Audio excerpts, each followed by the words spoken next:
Good evening, ladies and gentlemen, and welcome to the Upsurge Contenders League. We are here with the very first game of the new season with Lane Zero Blizzard versus Nonchalant Esports. I am Joe Helmite Silva, joined here tonight by Dimitri Alk Battery Toledo, and I think we're expecting a pretty good one here for our very first match of the spring season. Yeah, for sure. I mean, first new game of the season, new game of the new year. We're coming into a new decade. And honestly, Upsurge has just been kind of ramping up as we go on. We've obviously got the junior league as well. It's coming in. So a lot of fresh faces and honestly, just a lot of fresh talent coming in. Yeah, should be really exciting. And on top of that, of course, it's been a couple of months since we've last played. So there have been some new additions to the game, specifically Set. I'm very excited to see if they bring him out today. But lots of changes going forward, and I think it's going to be really exciting to see this first pick ban and how teams are going to shape up their drafts with all the new tools at their disposal. For sure. A lot of things here got the makeup lift, right? We've got a couple of new, a new look and kind of spit shine here over the Upsurge stream, as well as, I mean, just the Rift in general, right? We're talking about all the souls, the Dragon Souls. We've got the Cloud Soul, Infernal, all these things completely change the map. And honestly, kind of seeing those first three Drakes really starts to see, how these teams will be able to prioritize them. And like you were saying, Set coming onto the Rift has really kind of shaken up kind of how we would like to see top lane, especially with Ornn and Mordekaiser really sitting up there as kings. Yeah, so lots of changes going forward. Of course, both these teams, no strangers to any of these changes. Nonchalant Esports, they've had their roster together for about 4 months or so now. They've had a couple of Battlefy tournament wins, so they're looking to get a strong start on the first day here for Upsurge Esports. And Lane Zero, they've been around for a while now, but definitely looking to not lose to the new guys on the block. Yeah, I mean, they've also got another, they've got a sister team over in the Infernal division on Maelstrom. I'm just trying to take a look, make sure. Yeah, it's only on Maelstrom, but you've got Cloud and Infernal, so you've got basically a whole squad that you can kind of like move around, right? You can make sure that, hey, maybe we want to put maybe you put some subs on there. It's like, oh, you can play in another division. Yeah, so, just swapping some people around, of course, gives you a little bit of options for the roster here, but this is the roster we're going to be starting with to go on, and we should be getting into pick ban here pretty quickly here. And what are you kind of expecting to see these teams prioritize? Honestly, bot lane right now between Nautilus, Leona, Braum, and Misfortune, Aphelios, and Senna. These are basically the 6 champions that are kind of running the lanes. We also see Akali are also kind of seeing it as we start to head into draft. I'm really interested to see how solo lanes end up being, as we do tend to get rid of kind of like these power picks, like you're saying, like Mordekaiser. Maybe we're probably going to see an Ornn tonight.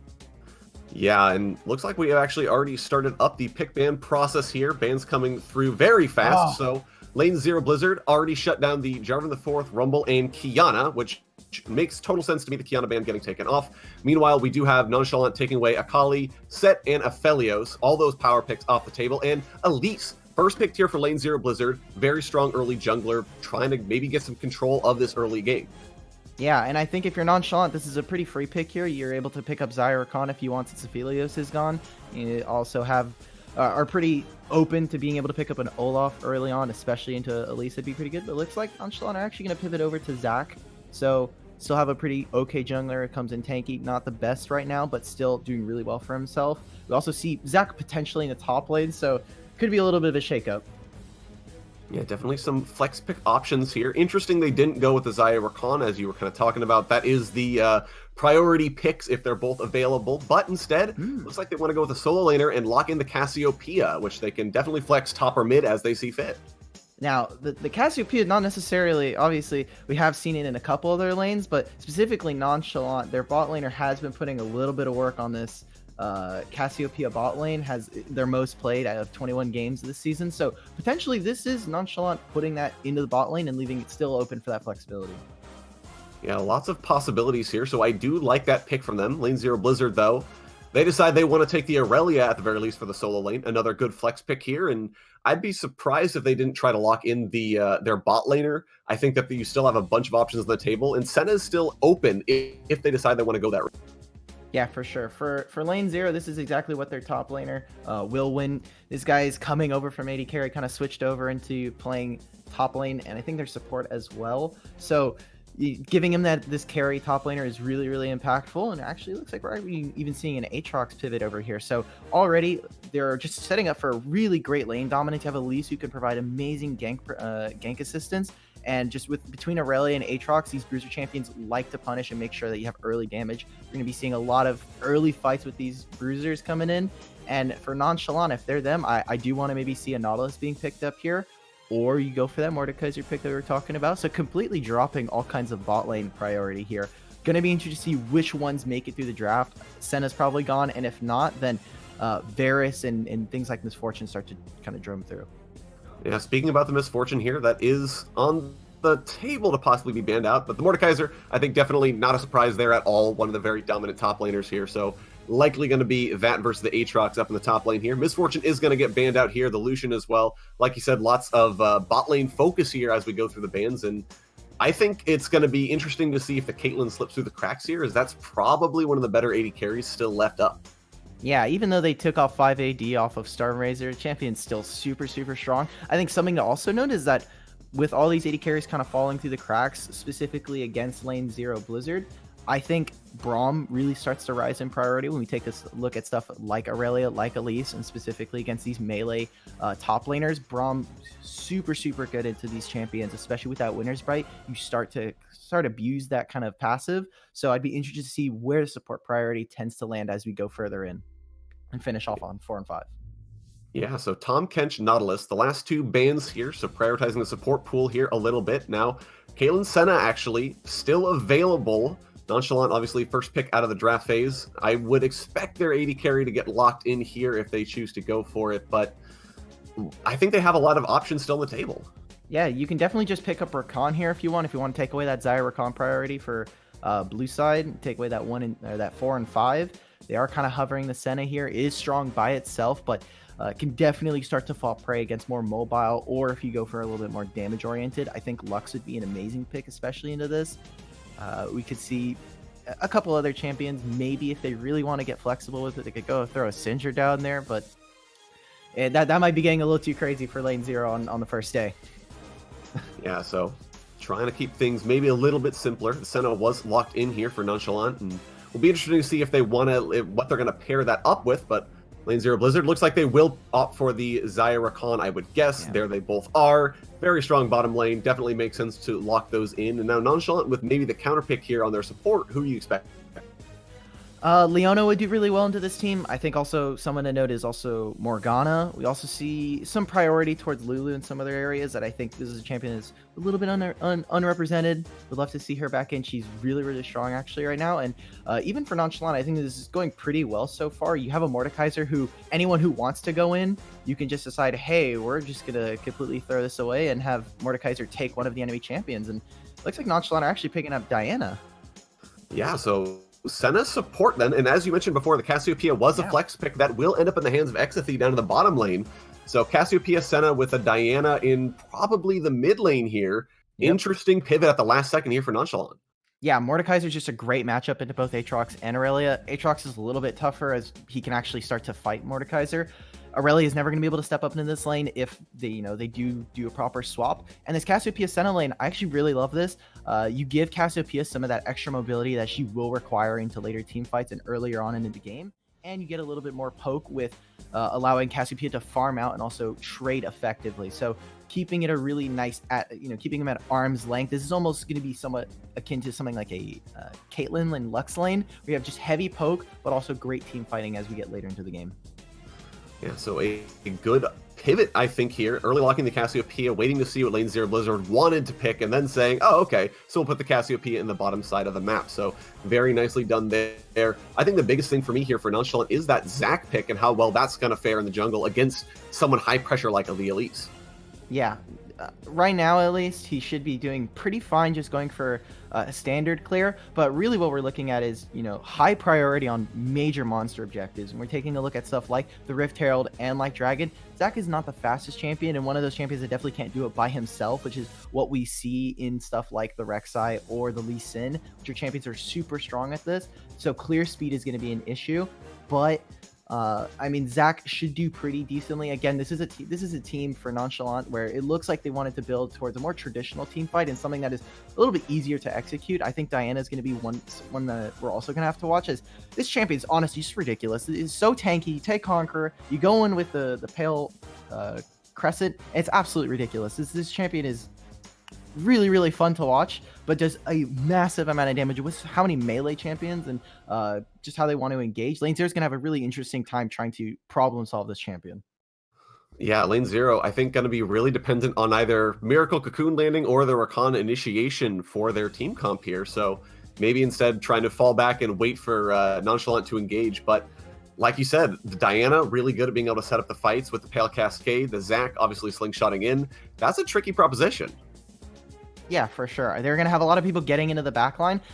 One thing we will have to watch is how they kind of play around the Cassiopeia here, right? Cassiopeia is not going to have that kind of time to move all the way up, and if Diana and Zac go ahead and dive forward, you're allowing for, Lane Zero to come in with their team saying, hey, we're fine with you guys coming into us. This is kind of like the same problem with Gangplank, where he wants people to jump into him and run into his team and not necessarily chasing him. Cassiopeia has to catch up. No boots. Kind of slow in the movement speed unless she has that poison ticking. And if everyone's going in forward and Cassiopeia is left behind, they need to be able to put up a good defense until Cassiopeia is able to arrive. Yeah, it does make sense. And like you said before, though, the Senna pick does partially mitigate that with the Curse of the Black Mist, getting a little bit extra move speed, the concealment, which it can also conceal the Zac charging up the slingshot, now that I think about it. So, Did you see a ghoul flying across? Yeah. It's invisible. You're like, oh, I wonder who that is. Who could that be? That could be anybody. They have lots of dashes on that team. But either way, we are going to be hopping into the loading screen here shortly for Game 1 of Lane Zero Blizzard versus Nonchalant Esports. But before we go, we are going to have a brief plug here for our sponsor, Kono. If you're looking to take your game to the next level, it all starts with your peripherals. From keyboards to keycaps, mice, and more, our friends at Kono have got you covered. Kono works with the world's best designers, inventors, and makers to bring you some of the best gaming peripherals around. They've been huge supporters of us here at Upsurge and have made generous contributions to our prize pools. If you need to find a new keyboard and more for your setup, we can't recommend anyone better than Kono. For more information, head over to kono.store to check out all they have to offer.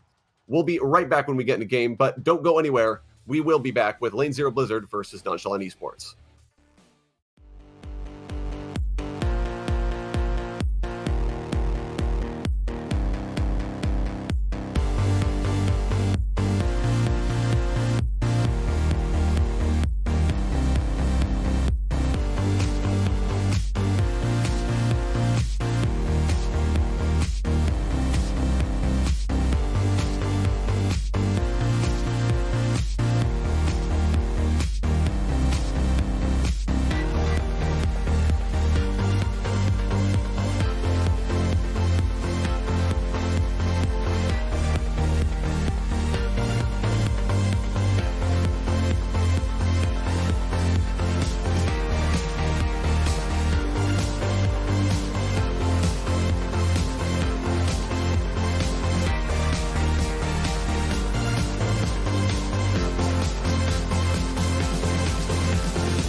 Welcome back, ladies and gentlemen. We are here on the Rift for Game 1 of Lane Zero Blizzard versus Nonchalant Esports here. Should be an exciting match, but first let's run down the roster here real quick for Lane Zero Blizzard. Over there on the blue side, we've got Will Win up at the top side, Moody's in the jungle, DTS in the mid lane, Sendillion at 80 carry, and Raheen01 at support. Yeah, and on Nonchalant Esports, we've got Expel on top lane, Sinful Link in the jungle, Kitty in the mid lane, and Exothi and Kisoru on the bot lane together. Just a simple 5-point spread across the map right now. Just saying hi from across the river. A little bit of taunting going on. Yeah, But I don't think either one of these teams wants the early game fight, though. There'll be a lot more about the early jungle pathing, I gotta think here, and Sinvalink maybe starting on the top side of the map and looking for the early Skeleton Crab, but we're going to hit the quick pause here.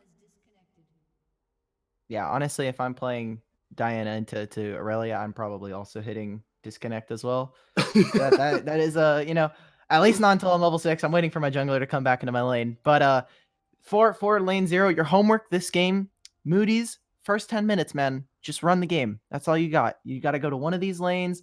Maybe we hit the Diana lane, because if Diana is not able to get items early on, or isn't able to make this lane go even, she's just gonna sit back, do nothing for the next 15. And bot lane, even though you do have this tier stacking Cassiopeia that's gonna come into the game, it's gonna take a long time. She's really expensive, as well as just is gonna have a lot of investment in her, because she's also sharing a lane with a support here. It's going to take a lot of time before this Cassiopeia goes online, and especially with a Zac on the enemy team, you have time to start to get these dragons and get some bot priority between these two, especially with someone like the Rakan. You can definitely go to try and get some invades, go for the early ignite, try to blow something. This does have TP instead of a heal or barrier, so not as protected. So you have options here. Moody's, run the game. Lane Zero, first 10 to 15 minutes. You could secure this, but Nonchalant, they've got a pretty nice team fight, so I'm ready. Yeah, definitely all on Moody's shoulders here in order to get the game going. And if he falls behind, might not go the way Lane Zero Blizzard want it to. And I think if you're Nonchalant Esports, you are pretty nonchalant, shall we say, about your early game. You don't have to worry about playing aggressively. You just have to make sure you don't fall too far behind, especially in terms of the dragon control. So Sinful Link, maybe I wouldn't say a lot of weight off his shoulders, but definitely not as worried about making an impact. Yeah, for sure. And a lot of this priority falls onto Lane Zero, right? They have to. It's like, do you win in? What's harder, winning in the first 15 or winning in the next 15? And a lot of teams are actually starting to just drop the first 2 drakes, since they know that you're not going to get a soul off of them, and just move immediately into just trying to secure the next 4 drakes and make sure you get that early, or get a really, really strong cloud or kind of soul for yourself from these dragons. And I just have to see. Again, there is something to note. There is full magic damage coming out from the side of Nonchalant, and while Senna can scale really, really well into the late game, she's not going to have that same kind of oomph that maybe an 80 carry Senna would, at least not as early as we would expect it to. So, just build Merc Treads and maybe a Hex Drink on a couple champions. Probably actually just going to be a QSS on a lot of champions early on as a second or third item. So I'm going to pay that 1,300 tax. Yeah, it would make sense. Itemization option is going to be pretty easy here for Lane Zero Blizzard. At least early on, we'll have to see, like you said, how strong Kisoru is able to scale up here. And so far, jungler's pretty quiet, just going buff can't buff here. Not really trying to make anything happen, but Moody's pathing towards the bot side. Might see him go for something, but we do have the lane kind of stacking up here, I think, against Nonchalant.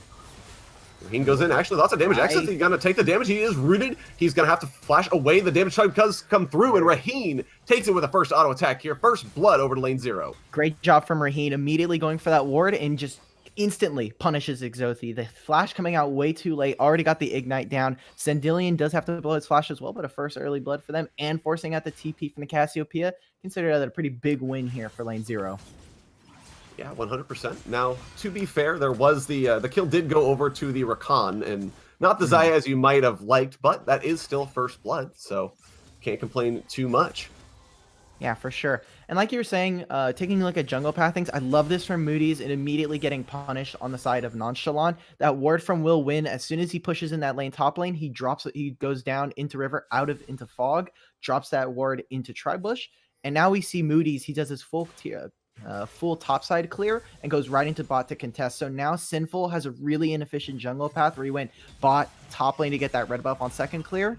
Seeing a little bit of a fight top lane. Expel could be in a bit of danger here. He's probably going to have to pop the shield sooner rather than later. We'll win on the wrong side of the turret here. But yeah, Sinful Link just kind of walking across the map right now. He's collecting XP. And honestly, I love this from Moody's. He did a really great job on pathing early on. Yeah, excellently done. So already, though he hasn't ganked yet, showing at least some degree of dominance here in the jungle, making sure Sinful Link can't set up anything, has some inefficient pathing. But nothing else going on. And Expel actually taking a lot of damage here, but Will Win took the tower shot. Expel trying to chase him down, realizes cooldowns are coming back up and backs away. But I was just about to say Will Win kind of getting the run of the lane, but not so much as here we go. Moody's is going to come in with the repel. Exathy is trapped all by himself. He is going to go down, and now the teleport comes through. Kisoru trying to trade back around. The teleport is going to be answered. Immediate knock up onto Kitty. No Blade Caller comes through just yet. The Diana trying to run away, but DTS is there. There's the flash to avoid out on the great flawless duet. So lane 0, Blizzard, again, finding the edge in the early game. Yeah, and I love that coming out from them. Flashing over the last embrace from Senna to just get that repel right onto him. They already are punishing Exothy for not having his flash early on thanks to the spot lane. And lane 0 coming out swinging early on in the first 5 minutes. Yeah, very nicely done by them. And now going to be able to get the shove in, get a pretty good back here for the Xayah, 43 CS, and the 2 assists. And that was a couple of teleports as well here, including Exathy. Yeah. So this Cassiopeia started to look a little bit more like a liability than a strength. Yeah, they're punishing the early game, right? No boots early on. You also a pretty slow champion, especially to a pretty heavy engage like the Elise and the Rakan, just really working together. And I love that DTS immediately TPs into the lane against Kitty. They go in. They also are able to get that flash. So now Aurelia just there's a lot of lane priority going basically from mid all the way to bot lane. Moody's doing a great job early on. However, there's still an Infernal Drake right now, and as we see, both junglers are hitting top side. This wave is starting to push in. Let's see if Will Win will either kind of sniff this out or get a little bit brave now that their junglers are here. Yeah, looks like he is going to be able to go for the dash forward, but not going to take too much of a fight yet as Expel's actually level 6. Here they go. Will Win going to get knocked up here, but we're going to take a look at the bottom lane. Exathy is going to go down. Will Win looks like he was forced to go away. He's actually trying to go back in and fight this. Moody's is here, but I don't think they want to take the fight at all. Moody's trying to get the damage down. Mordekaiser comes through, though, takes the kill to Will Win, and now Moody's all by himself. I don't think there's anywhere for him to run. Trying to get back to the tower. There is the Zac passive, but they elect against using it immediately. It's Expel, here we go, is going to get the jump in, the bash down, and Expel takes the kill, no problem. Sinful Link isn't even going to lose his passive here, and very nicely executed by Nonchalant in the top side. Oh, potentially another 5 mid. Can't even stop talking now. Kitty is going to try and go in here. He's going to get the damage down, trying to trade it back around onto DTS, but no. Aurelia gets one more Blade Surge and takes the kill there as well. Lane 0 Blizzard finds something back. Yeah, lane 0 immediately get 2 kills, and DTS is able to find that kill mid lane thanks to Raheen. Immediately goes for it. They get that kill into Exothy, and I love that Raheen says, hey, this wave's not going to do anything. Senna's just going to catch the wave. Might as well go for a roam. You got the boots early. I love this early tech into Merc Treads, making sure that the CC is not too much.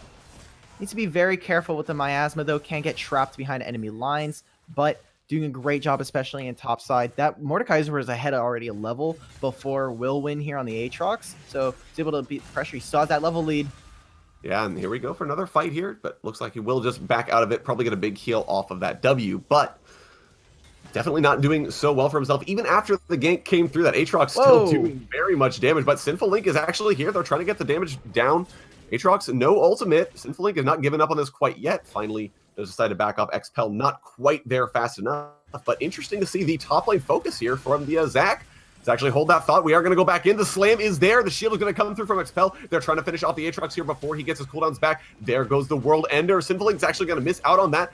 Aatrox Wait a minute. Up. He is going to proc the passive. He gets the frag onto Expel. The Drake's going to go to the bottom side, but he's trying to finish this off with the 1 Q slam. He's not going to have enough damage to do it. Sinful Link actually able to get the flash away, but no! Dash comes through. Will Win picks up the double kill in a 2v1.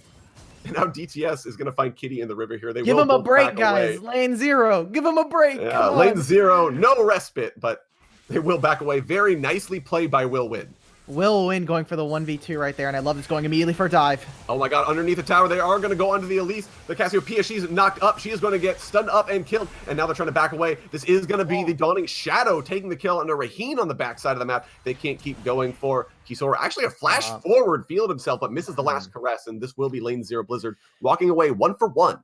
1-for-1, but 1-4 on the Cassiopeia. Almost 9 minutes into this game. It's getting so tough right now for them to even try to do anything.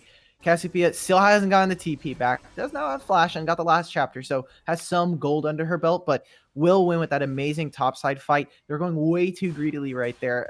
I mean, Aatrox healing is something that we've always talked about since he got reworked, and it is just showing with Conqueror, especially. His champion is still on the loose. And Sinful Link honestly started that off with a pretty weird engage. He went in a little bit early. He's still level 5, was not able to get that level up. And I love that Raheen is immediately moving into mid lane.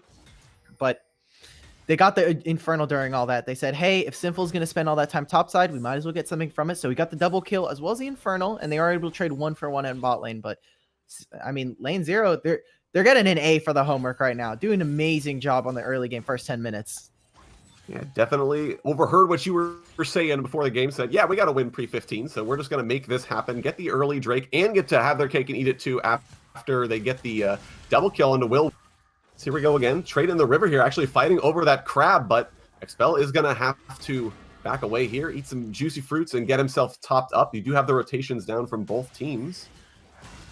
And here we go, actually. Will Win gonna pop the World Ender here, but I think he's all by himself. He did not have enough help in time. He gives up the shutdown gold and the crab here to Sinful Link. Yeah, you're ahead, but, you know, you're not that ahead yet. I mean, this is also Mordekaiser that has just gotten the Ninja Tabbies. So, to be fair, you know, I want to back up some of the statements here. I mean, Nonchalant, they don't, or sorry, Lane Zero, they don't automatically obviously lose at 15. They do still have some scaling elements. I think Aurelia is a really great kind of showcase of that. This is a really... Sinful Link might actually not make it. Yeah, Sinful Link kind of goes in a little early here. He is going to survive with the help of Let's Bounce here. But there goes the Repel. They are going to get the kill here. DTS now trapped in the Shadow Realm, dueling it out with Expel. Moody's is hanging out to try and give his mid laner some support, but Kitty is coming up as well. DTS finally gets out. There is the stun of the Mordekaiser, but it's not going to be enough. Kitty is there. And that's going to be 2 kills given back over to Nonchalant. Yeah, they find 2 right there. Great job from Nonchalant. And I love that Kitty immediately moves. Now, I don't know if Will Win. He might be feeling himself. They just back off. So great job from Will Win. He just shows up, provides some pressure. Yeah, I think that's a little bit weird. Aatrox is level 8, and you've got 2 level 9 champions. There's a lot of, you know, you could maybe try to stack check this champion right now as he doesn't have ultimate. Expel, please. Okay. Thank you. I was like, guys, stop coming to lane and going immediately gray screen. All we're doing is killing each other, trading kills back and forth. There's a lot of people just gotta get, there's like one bag of gold and they're playing like hot potato between all 10 champions right now. Okay. Yeah, who's got the bag of gold right now? Expel? All right, we got to fight him immediately upon getting back to lane. I mean, Expel was about to throw it to him. He was like, hey, buddy, you want to hold this one? Like, yeah.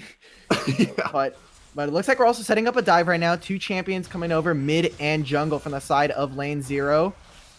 Yeah, they are going to be looking for this, but the Zac is here. The teleport is going to come through as well as they go underneath the tower. Sindelian goes on the killing spree here. DTS can do nothing. He's trapped on the wrong side of the tower here. Kitty forces the flash of booties here. DTS, though, in a bad situation, trying to do what he can. Sinful Link actually might go down here, but doesn't have the reset. Is going to get pulled in and killed by Kitty on the wrong side of the map here. So lane 0, again, go for a dive, but they trade 1-for-1. Yeah, 1-for-1 right there. And already this Cassiopeia doesn't mean anything, but getting a kill onto the Aurelia is really important, especially for someone like Kitty, who on this Diana is not finding too much success, but is still doing relatively well, right? Is down 20 CS. Just want to take a look at gold right now, but he's only 200 gold down. You've already got your Rod of Ages, and especially you've already got that cloth armor coming into the build, so Kitty's doing pretty well for themselves on this Diana. And with trades going even and the gold lead not being too far ahead, only about 1,000 in favor of lane 0, Nonchalant is doing really well to at least repel or at least punish some of these plays coming out from lane. Yeah, definitely. And lane 0 Blizzard, those couple of dives they've had have both gone 1-for-1, which is not what you want to see when you're feeling yourself enough to make these risky plays. So the fact that Nonchalant are able to trade that back is not a good sign for lane 0 Blizzard. Like you said, they don't automatically lose at 15, but definitely going to hurt them. And that mark is coming up pretty quick here, as is this potential Mountain Drake play. Looks like Simple. Yeah, Sinful is going to get seen. He does have some support. Indeed. Teleport's going to come through, and here comes the Vanguard's edge. Zach's going to let's bounce. He's going to try and break up the team fight here, but it's not going to be quite enough. He goes into his passive, and on the backside, Syndillion is going to be dishing out the damage. Exithy trying to break vision here. He will go down. Kisoru now on the run. He is going to fall. The Zach is dead. DTS picked that one. And all of a sudden, Lane Zero Blizzard, they overheard me telling them. They said, yeah, we'll pick up 3 quick kills here. Yeah, that was just that was an evisceration of Nonchalant right there. There is a lovely day as an AD carry when you're playing as Xayah and you can walk up to both Senna and Cassiopeia, melee range into them, and just set up kind of a full house on top of them. Completely cut them off on their retreat. 2 players immediately go down, and like you were saying, Sinful tries to look for an engage, or at least tries to look for an escape, and it's just not enough. They end up going down, and we get the good RNG here, buddy. We don't have Ocean Drake. Another engage. Exothi, leave him alone, guys. Come on. I didn't even need to talk there. He's already down, but Kitty is going to get out of there by the look of it, thanks to the blast cone there. Very nicely done, but first Tower Blood will fall here on the bottom lane. Lane Zero Blizzard, they take the Drake, but they're not content with that. They go for the dive, and they get the tower. Yeah, and it looks like they're also starting to prep this entire bot side of the jungle. Immediately, we just see Moody's take over. They know that the bot lane's taken over. They've already gotten this. See who wins the smite fight here. Moody's doesn't have it, and neither does Sinful, so... Moody's just straight up takes the blue, leaves, says, thanks, see you later. Thank you for handing this one over to me. And now I want to see what they do with this Rift Herald here. It looks like they are going to go for a rotation, at least for putting their bot lane in top side. If I am lane 0, I want to get Aurelia, drop her into the side lane. And really, there's no one that can fight her except this Mordekaiser, which is, you know, the dreaded matchup. I would have preferred to see that switch up early on. But Cassiopeia is not going to be able to fight her 2 levels down, plus a full item ahead of her, especially with Triforce, Merc Treads, and a Negatron Cloak. And Kitty, you know, we just saw it. Maybe it was a 2-for-2, a 2v2 near mid lane, but Aurelia is so strong by herself. DTS is doing an amazing job with this mid priority. Now they're just going to try and take over Sinful's Link's top side. So now Zach is in this predicament as a tank jungler where I need levels. I need maybe a little bit more gold to get at least 1 item. But now all of my jungle is forfeited. My lanes need this gold as well. So where do I go as a jungler? Not a great situation to be in here. Raheen almost stealing that Gleaming Quill, but Sinful Link does at least secure his red buff for himself, but not a great position to be in here. We do have the rotations towards the top side. This is going to be the Herald started up, as you said, but Expel coming down does have the ability to pick any 1v1 fight he wants, but is going to be forced away as this is the entirety of lane 0 Blizzard here. This should be an uncontested secure. Yeah, I would have maybe made the argument that Sinful Link could have stayed. You have Mordekaiser here to set up with the Death Realm and try to take away Moody so you can get that smite off onto the Rift Herald, but looks like they're just going to play more cautious than perhaps it has been the past 15 minutes of the game, looking to try and set up in mid lane. I want to see what they do and try to... Now, we see the bot lane has really just exploded, obviously, since level 1, level 2. We've seen them just completely take over this lane. How do they activate the rest of these laners? You see Aurelia immediately go bot side. Her TP's about to come up. You also have Aatrox, who's just, you know, it's just a farm lane up there. They're both waiting for TPs to come up and try to combat on opposite sides of the map.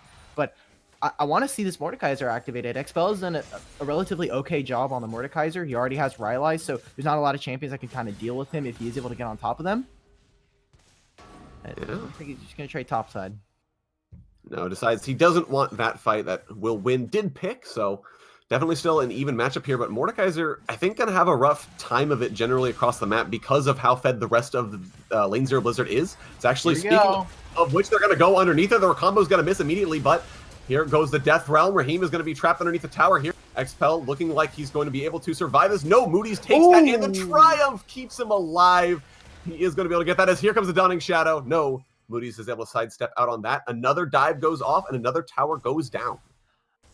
That is really unfortunate. Expel has to use the flash and the ultimate.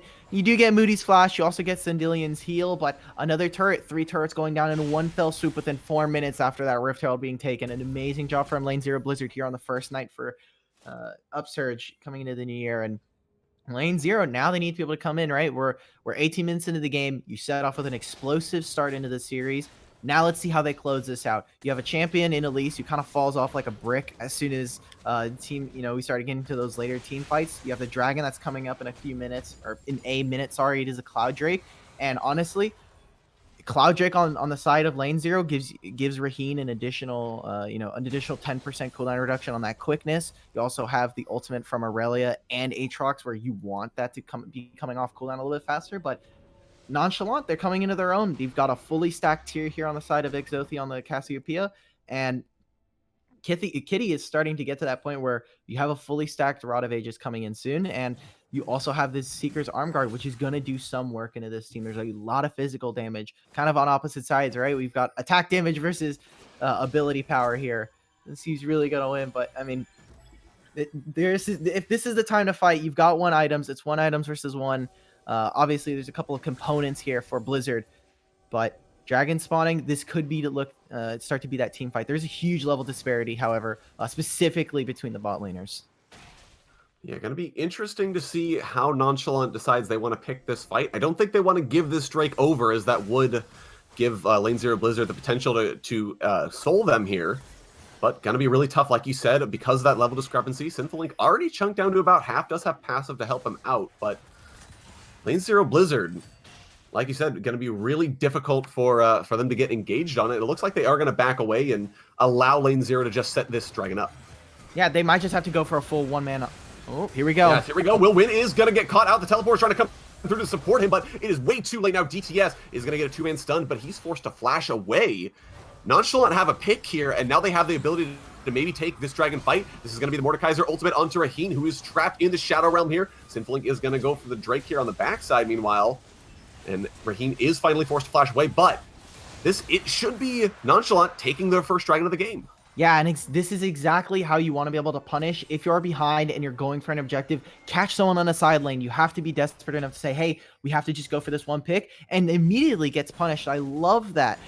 They see the TP coming in from DTS, and they immediately burst down the Aatrox. They say, all right, well, this is another free kill. You get the flash, you get the TP, and then immediately we see that Lane Zero are not in a position. Rakan maybe looks for an engage, and Mordekaiser completely shuts that down by going straight into the death realm with Rakan. So great execution. Nonchalant showing they still have some bite left into this game.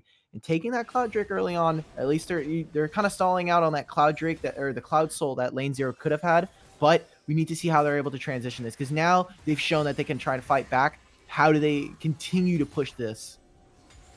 Yeah, Nonchalant, I do have to say that is a very good fight, because every fight they win is pushing back Lane Zero's potential win time later and later in the game. And the longer it goes, the more time you have the Cassiopeia to scale, the more time you have the Mordekaiser, the Diana to get their items under their belt, catch up on that level discrepancy.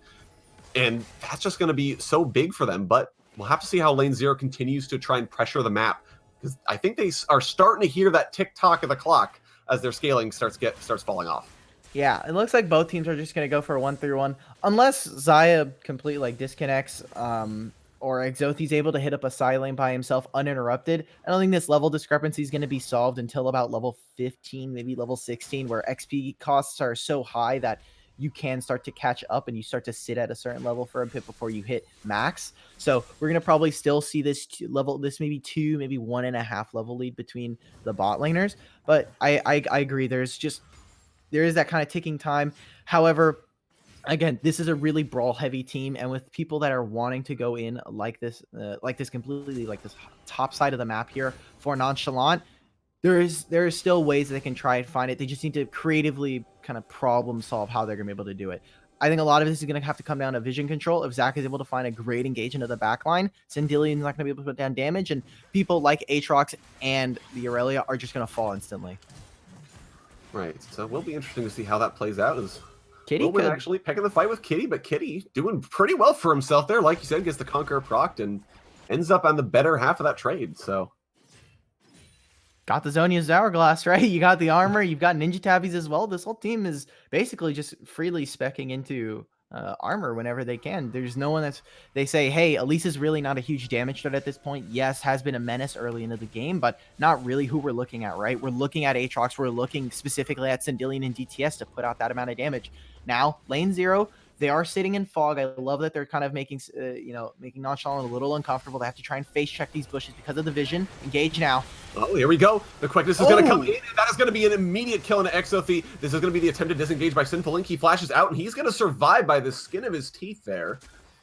And that's, at the end of the day, just going to be a 1-for-0 trade in favor here for Lane Zero Blizzard, and now they have the potential to maybe start setting up for this Baron. Yeah, and this is what comes with patience, right? You take over the vision, make sure that there's no way for Nonchalant to be able to see anything you're doing, and make sure that, hey, if you want to step up, you have to walk into Fog of War, and maybe there's an Aurelia, maybe there's an Elise sitting over the wall ready to flash and cocoon your Cassiopeia, and they just immediately go back off from this Baron. Yeah, this is going to be the interrupt here from Nonchalant. Very smart. Realize that they're pretty squishy still. They don't have the ability to do it that quickly. So forced off, but at the very least, that is another kill under Lane Zero's belt. And now that they have the vision control set up, they have the potential to maybe go for that play again. Yeah, and really one of the bigger objectives here is that they've got Wilwyn and Kitty's TPs down, so no longer are we going to be able to see, excuse me, if maybe Aatrox comes in on a flank. But, I mean, them backing off of there is really, really interesting because we see that Moody's is about 20 or 30% HP, so potentially not wanting to go for a risk there. But Cassiopeia, I mean, Cassiopeia is at this point just playing body bag. I mean, 1 in 8 has only really one item. You're going for the double. I like the, you're starting to maybe go into Morello's to try and deal with the amount of healing that the two champions are. I like it on this side of the map. Elise, I don't know. The Morellos, I think you're a little bit greedy. Maybe you want to go for something a little bit more damage. You could just go for maybe like a Leandri's and start to put out a little bit more damage. But 15 seconds on the Cloud Drake, we could start to see a little bit more fighting. But take a look at the lanes. Top lane, we've already got a lot of... Anyway, actually, you can just see a fight here. Yeah, set up. The Cocoon is going to miss, but the Grand Entrance will not. Kitty forced to use that Zani's Hourglass stall for time, maybe for a little bit. Dawning Shadow comes through. Kitty forced to flash away and not dead quite yet. As they are going to go for the engage. The Brawl is in, and both teams are dishing out the damage here. Raheen is going to take the first kill of the fight here, but the Aatrox is trying to get the damage through. Expel goes on to Sendilion, who is forced to use the ultimate and the flasher to keep himself alive. There's the Blade Collar, bunch of damage onto Expel, but he's not dead quite yet. DTS is able to protect his bot laner here. Meanwhile, on the other side of the map, Exothi doing the best he can on the limited Cassiopeia income. He does go down though, and here comes the Aatrox. Gets the damage through. Skillful tries to save his bottom laner, but there is no hope. A triple kill not picked up for DTS. That is the ace in favor of Lane Zero Blizzard, and that is going to be the Dragon as well. Man, that was looking like such a great fight for the side of Nonchalant Esports. We saw Kitty get away with such low health. Conqueror, as well as that Moonfall damage coming in, was doing absolute work, and we were saying, hey, maybe we see Exothi start to pop off. This team fight takes long enough. Cassiopeia can start railing in some damage. We also see that Expel was doing massive work in the backline right there. Sendilion and DTS were not able to do too much early on, but it was just not enough. It's kind of like that item skill check at this point, right? You come in, it's like, all right, well, do you have enough damage to make it? Or, you must be this tall to ride, right? You must have this much damage to be able to win against Lane Zero at this point. And honestly, they didn't make the check there, but you have another Baron here. You do have a couple more chances coming in. You'll be able to find something. There is some promising kind of keys to this puzzle. Expel and Kitty are doing amazingly. We're waiting for Exothi to join. 60 CS down. This has been a really rough game. This is kind of like that coin toss that you take, though, right? You take the Cassiopeia into the Zyra Khan match, and you say, all right, we're willing to trade. Like, they came into this knowing that this was potentially going to have to be the case. Right, definitely hoping that the scaling does come through, and that is going to be the Morellonomicon finished, at least for the Cassiopeia, so should be dealing at least a little bit more damage, applying those grievous wounds at bare minimum to enemy champions. And I think definitely with a few more items here, as actually Kitty gets caught in the top side again, is going to go down, pops the ultimate in order to try and stall for just a little bit longer here. Aatrox not quite able to take the kill, and that is going to be the Piercing Shadow, saving Kitty on the backside, caught but not giving up a kill. The amount of times it's gone a little bit unspoken, but Kisoru on this Senna has been saving so many lives with the amount of healing as this guy's been putting out. Saving Kitty there. He also saved Sinful Link a while back, trying to save him from an Ignite. It looks like they are just going to start Baron on the side of Lane Zero. Potentially looking for something here. We could see a potential steal. Sinful is, he's got a couple ranks in the Elastic Slingshot. He's going to have to do it now. Yeah, looking to try and maybe set up the steal here. Kisoru is checking around, trying to make sure that they get it. Raheen goes over the wall. He's going to interrupt Sinful Link, and that is going to be the Baron secured. And now they're looking for the fight. Sinful Link forced to use the Elastic Slingshot to get out. Baron here for Lane Zero Blizzard. I think they're in a very, very good spot here to close out this game. Yeah, for sure. I mean, sieging is going to be a little bit more difficult. You only have the Elise and this Xayah to really start hitting turrets from range. Again, 3 melees, but with this Baron, I mean, they're making it kind of they're doing a bit of a showcase here, right? It's taken a little bit longer than maybe it had to, as you've seen a little bit of a messy team fight execution as we get later into the game, but they're doing pretty all right for themselves. They made sure that they got the early advantage in their bot lane. They're taking advantage of, a bot lane that kind of fell apart really early on, and getting those summoner spells, specifically punishing missing summoner spells, is so key, especially early on. Now, Kitty level down, gonna have to try and fight an empowered Aatrox. Yeah, Will Win actually doing work here. He's going to pop the World in her figures. He can finish off the kill. This is going to be Zhonya's Hourglass to stall for a little bit more time. Exothy gets the stun on the backside here. Kitty is not down quite yet, but the Aatrox healing is coming through. He is doing work here, but can't get the kill. Kitty gets out by the skin of his teeth yet again, but that is going to stall for enough time for Lane Zero Blizzard to take that mid lane tower. Just barely, kind of missing the timing on the Zhonya's right there. Always feels a little bit weird when you see it. It's like, oh, am I timing this right? And it's just barely not there. We also saw the Cassiopeia ult, but they're able to, again, punish this. But thankfully for the side of Lane Zero, they said, hey, 3 people are going to go top slide. Might as well just get this bot slide. They're also able to push in mid lane, so making sure that they're still getting some objectives now. Where does a lot of this Baron go, right? You've already wasted one of them, and honestly, if you are on the side of Nonchalant, you're saying, well, we're willing to take that kill, right? That's a free one. You're also getting rid of a split pusher at this point. They did trade some turrets for it, but if they can try and at least mitigate some of the bleeding early on, then we can consider this, if you are Nonchalant, a small victory, a minor one, a Pyrrhic one at best. Yeah, definitely trying to trade towers for time here. As long as the base isn't broken, they have a chance at scaling this one out. And so definitely good to get that kill and stall out the game a little bit longer. And Baron going to be wearing off here before too long, and should be able to give them the ability to stall this game out and wait for that last Drake. But that's where Lane Zero Blizzard will really have something to hold over Nonchalant Esports and say, hey, you have to fight for this because you cannot afford to give up the soul here. Yeah, and honestly, we've been praising Kitty, but he needs to show up now. Sinful Link, DTS going in.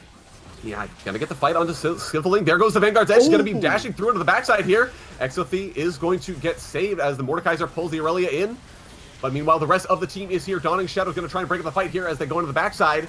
Kisoru trying to run away from the Aatrox here, but he is going to go down. DTS takes the kill on the Mordekaiser. He's going to pick up the double. The Zac is now in his blob form. DTS, no, that is going to be the double kill for the Aatrox. That's a clean ace here for Lane Zero Blizzard, and that should be base broken handily. Yeah, I was about to say, members of Nonchalant need to start showing up. XPL and Kitty need to start putting in work on these champions, and it was just not enough. The item leads were already 14,000 in favor of Lane Zero after that fight. It's just going to be a quick end at this, 31 minutes into the game, and Lane Zero from minute 1 immediately fire off and get a first pretty dominant win, game 1 here. It might have taken a little bit longer than we were expecting, but at the end of the day, Lane Zero Blizzard, a win is a win, and they are going to take the first victory in this series. Yeah, that was a really great job, and honestly, while the Cassiopeia was great, you said, hey, we have a player who can really put in some work on this champion and can start to flex this around. Now that we've seen it, we need to start thinking, do we start getting rid of stuff like that champion? We did see, some bans. We saw the Nautilus being taken away. That would have been really painful to try to deal with if you're Cassiopeia. That Nautilus just immediately hooks onto you and you're basically going nowhere for a bit. But we need to be able to also give her some protection. Kisoru on this Senna was doing all right, but was not able to do enough. We even take a look at those damage graphs, and it's kind of the tail of the tape, right? Like, Senna was great, but you need someone like Morgana to be able to protect her. Give her that black shield. Allow for the Cassiopeia to actually move around this map with no boots.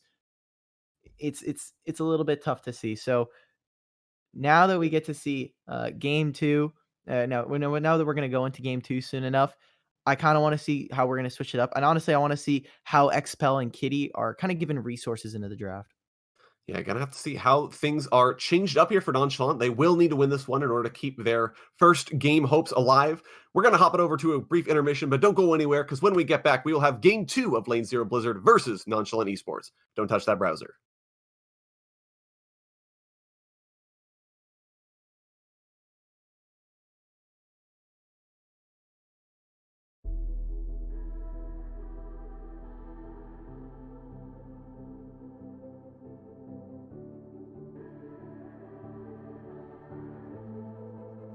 Legends never die when the world is calling you. Can you hear them screaming out your name? Legends never die. They become a part of you. Every time you bleed far, reaching greatness, relentless, you survive. They never lose hope when everything's cold and the fighting's near. It's deep in their bones, they'll rot into smoke when the fire is fierce. Oh, pick yourself up, 'cause legends never die. When the world is calling you, can you hear them screaming out your name? Legends never die. They become a part of you. Every time you bleed for reaching greatness, legends never die. They're written down in eternity, but you'll never see the price it costs. The scars collected all their lives. When everything's lost, they pick up their hearts and avenge defeat. Before it all starts, they suffer through harm just to tell us a dream. Oh, pick yourself up, 'cause legends never die. When the world is calling you, can you hear them screaming out your name? Legends never die. They become a part of you. Every time you bleed for reaching greatness, legends never die. When the world is calling out your name, begging you to fight.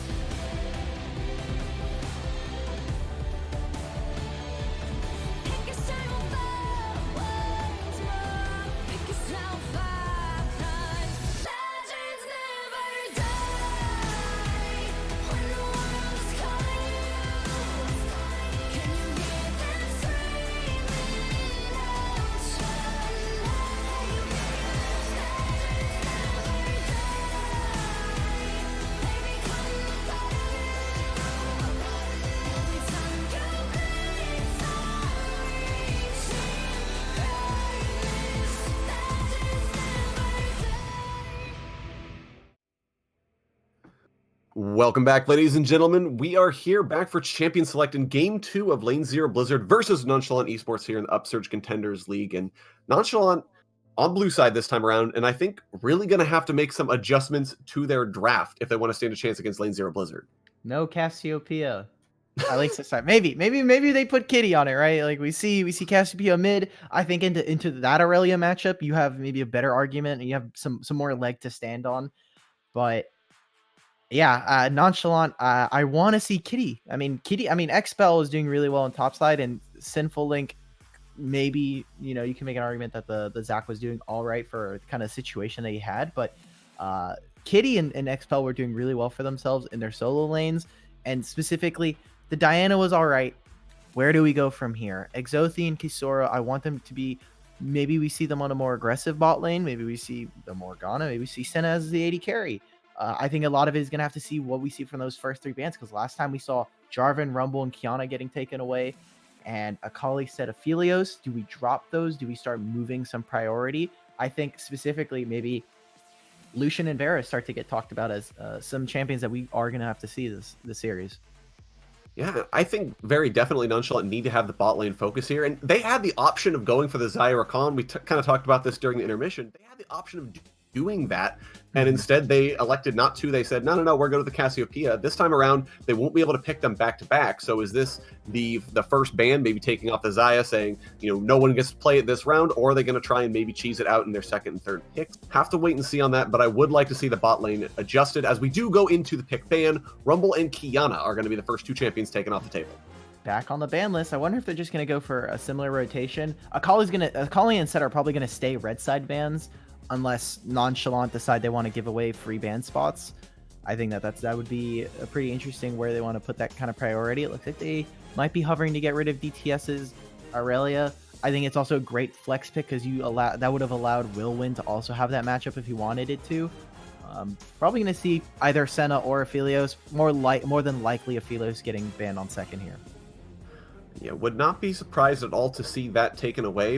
And then the Akali, though, Lane Zero Blizzard can really only ban one of the two, so they are going to take away the Akali. Likely to be an Aphelios ban here before the end of the draft as well, but that does mean Set potentially slips through the cracks, and are these two teams willing to play? Yeah, I wonder if Nautilus also gets kind of taken away here. If you are on Nonchalant, you have first pick here. You can say, hey, do we want Set? Probably not, but you can also make an argument that, hey, we want to take some AD carries. And actually now we see Misfortune being moved up in that ban priority. I kind of want to maybe see if we can kind of move a little bit further along, maybe get some bot priority. If you are lane 0, you can go for that bot lane on first 2 on red side.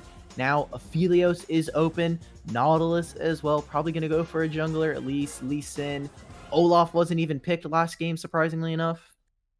Yeah, lots of options, but Nonchalant say, hey, we want the Elise instead as their first pick. This puts us in the exact same situation as the last game. Yep. Lane 0 Blizzard, they have the 2 picks here. Zyra Khan are available. The question is, do they want to secure that bot lane for themselves, or are there better picks available? Like you said, Aphelios is up. The Set is available potentially if they want to risk it with that pick. There is a lot on the table for Lane 0 Blizzard, and they decide we want the Aphelios, and we're thinking about the Aatrox. Yeah, I was about to say Aatrox made it through draft again. This is a great champion, especially for what we saw in those first 15 minutes, where just top lane is just constantly fighting to the death at this point, fighting for minion waves on spawn. So really surprising that both of these champions not only made it through draft, but they were also to kind of make it in those first 2. And now Nonchalant, they're able to pick up Braum. They might want to hover Lucian. This was something that got banned last time by lane 0 on fourth ban, sorry. Yeah, so like you said before, the Braum, a decent pick, especially if Lane 0 Blizzard try to go for that brawling style of comp that they had last time. And with the Lucian, very strong bottom lane composition. We were talking about Nonchalant. We said they need to have a better bottom lane. They need to have something a bit stronger. Well, that's a pretty good matchup here for the bot side. It's going to be on Lane 0 Blizzard to say what they want to pick to counter it. And it looks like the Nautilus is going to be the lock-in. Thank you, guys. Lane 0, if you're listening, I know you are, because I just basically said pick all 3 of these champions, but thank you for picking Nautilus. This champion's insane. Everyone's been seeing on the front page that this guy's hitbox is really ridiculous, and especially into Braum Lucian, Nautilus is just going to run over this lane on paper anyway, so now you get to take away some of these really strong counter picks in topside, right? You got Mordekaiser that's going to get taken away as well. If you are on the side of Nonchalant, you could start looking at junglers, right? We saw that the Zac didn't too well. You still have Lee Sin available. Rek'Sai is also starting to creep up a little bit. So there are options here. Yeah, Nonchalant just have to decide what they don't want to see, and they definitely don't want to see the Diana played against them, so that will be taken away. And the Ornn as well, Lane 0 Blizzard, really trying to make sure that Willwin will have that option in the top side, the advantage in the top side once you band out all of those strong top lane picks here. And Nonchalant got to equal it out with a Zoe targeting the mid lane pool, trying to make sure that they can have Kitty in a good position. So lots of solo lane bans out here. But Lane 0 Blizzard do have the first pick here out of the ban phase. So they have the option of taking whatever solo lane they want immediately. Yeah, they're probably just going to pick jungle here. If I'm them, if I'm lane 0, I'm more than likely going for a jungle pick here. Looks like they are just going to hover away from the Zoe. It is more than likely they're just going to pick their jungler here, make sure that they get their mid counter pick, because again, Nonchalant has to go for 4 and 5 for their solo lane, for their 2 solo lanes here. So Lee Sin is again still a great meta blind champion, where no pun intended, but he is just great in almost every single kind of matchup. Elise is no different from that. So now if you are Nonchalant, you have to pick pretty strong laners, and Mordekaiser and Ornn, the king of top laners right now, are off the table, so gonna have to be a little bit creative. Set made it through. You also have Syndra, which will be punished incredibly heavily if you are trying to play Syndra into Aphelios. Just the entire lane 0. If you are trying to play Syndra, it is going to be a very rough time with Gravidium from Aphelios and just the entirety of the enemy kit right now. So we are going to actually go for that. And again, Set is available. You could get spicy and try to face the Aatrox matchup. It's not terrible, but you are going to have a little bit of a rough time. All right, so Nonchalant also listening to what I'm telling them not to do, preferably. You could go for Set. Again, very strong champion. I think you could make an argument that if Nonchalant's jungler here on Elise can actually affect this lane, Aatrox is going to fall off. And there it is. The set is locked in here for the first time in Upsurge Contenders League. So excited to see what the boss can do. But like you said, I think the Syndra may be a bit of a counter pick on yourself. Really, really easy to set up on that champion. No mobility whatsoever. So, and Lane Zero Blizzard, they have the option of picking the counter pick for the mid lane matchup here as well. Of course, nothing Nonchalant could do about that. So it's all going to depend on what they want to go into it. And the Echo, I think, is pretty classically the counter pick. That does make sense, and that will be locked in. Yeah, this is just great from Lane Zero. I think that this is just a really huge oversight from Nonchalant, and specifically Lane Zero Blizzard. Almost all of these matchups are really bad across the board. Aatrox versus Set. Aatrox with jungler, like we're just talking about top lane 2v2, mid lane 2v2. Nonchalant lose every single one of these matchups on paper. Now, into game, maybe we see an invade. Maybe Nonchalant say, hey, we have a pretty good level 1. Maybe we should go for something, and maybe we can try and upset the game state early on enough where matchups are a little bit tilted or skewed in one way. That could be a potential answer here. But on paper, I think Lane Zero Blizzard has incredible advantage, just champions alone. Yeah, definitely. I think Lane Zero Blizzard went into this draft and they more or less got everything they wanted out of it. I don't think there's anything deprived from their team that they absolutely wanted to play here. They're very happy with all these picks. Now, like you said, though, Nonchalant very much so has that early invade potential, and they're already down a game.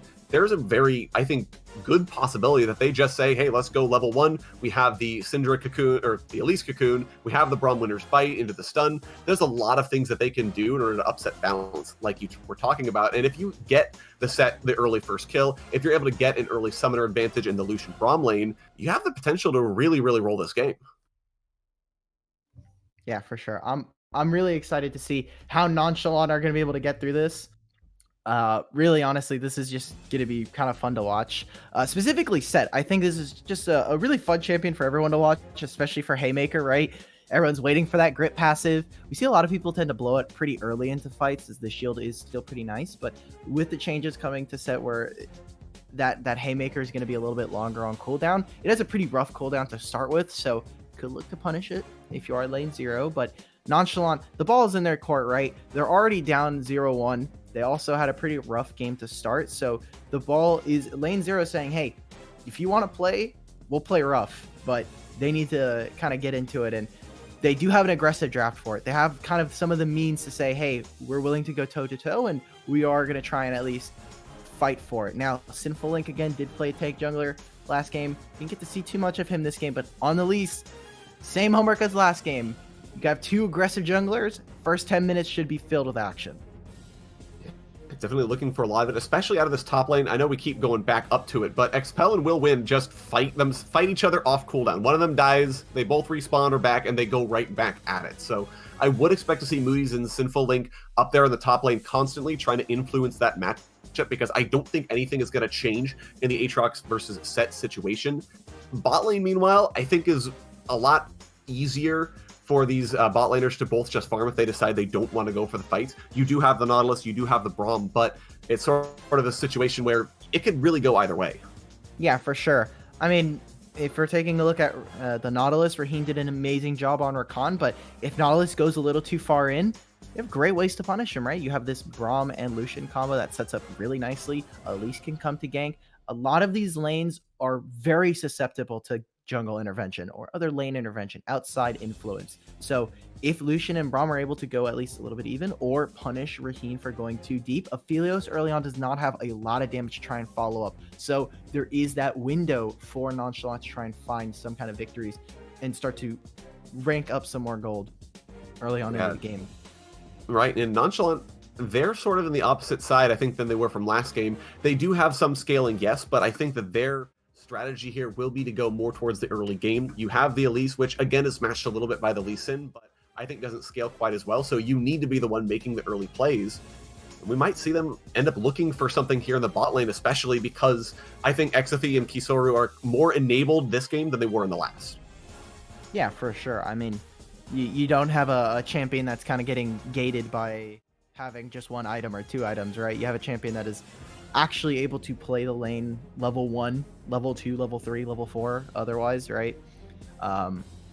I want to see Exothi and Kisora actually start to fight this one out. This is a fresh slate, right? We're not playing a game where we're 0-5 bot lane 10 minutes into the game. This is where they can fight back and actually put up some kind of a counter punch in this lane. Yeah, and we haven't talked about mid lane too much, but I don't think there's a lot to say here. Kitty on the Syndra. Obviously, we're going to get counterpicked no matter what happened, but I think an interesting choice of mid laner here. Yeah, I mean, we've got Syndra versus Echo. Syndra historically into this kind of team comp, specifically into Echo, who just punishes the mobile mages so well with that parallel convergence.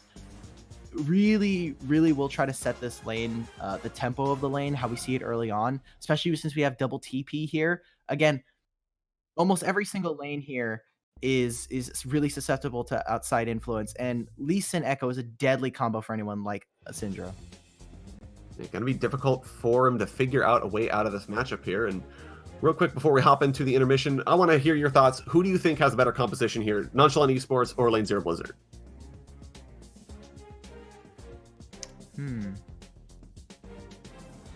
I mean, I gotta give it to Lane Zero. This is just a great draft, personally.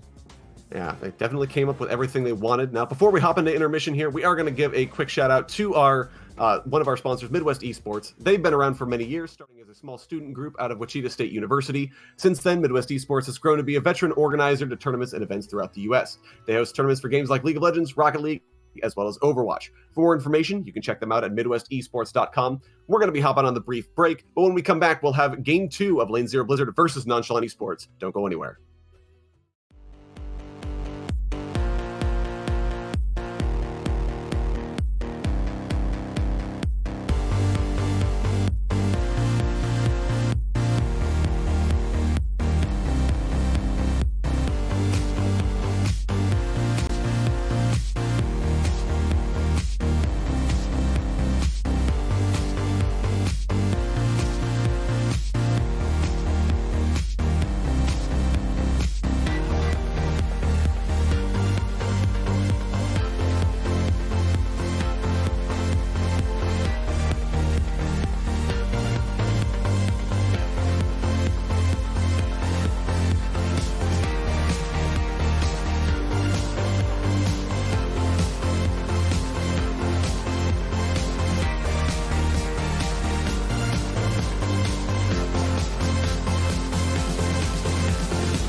Welcome back, ladies and gentlemen. We are here on the Rift for Game 2 of Lane Zero Blizzard versus Nonchalant Esports here. Nonchalant down a game, but not quite out. They have the 5-stack going like we talked about, but instead they're expecting an invasion here, grouping up to meet it.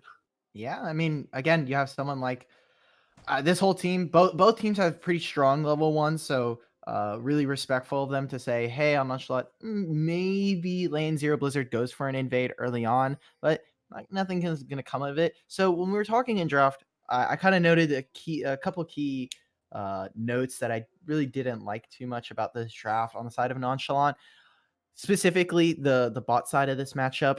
I think that Kitty versus Echo, or the Syndra versus Echo matchup, is really abysmal as the game continues to go on later on.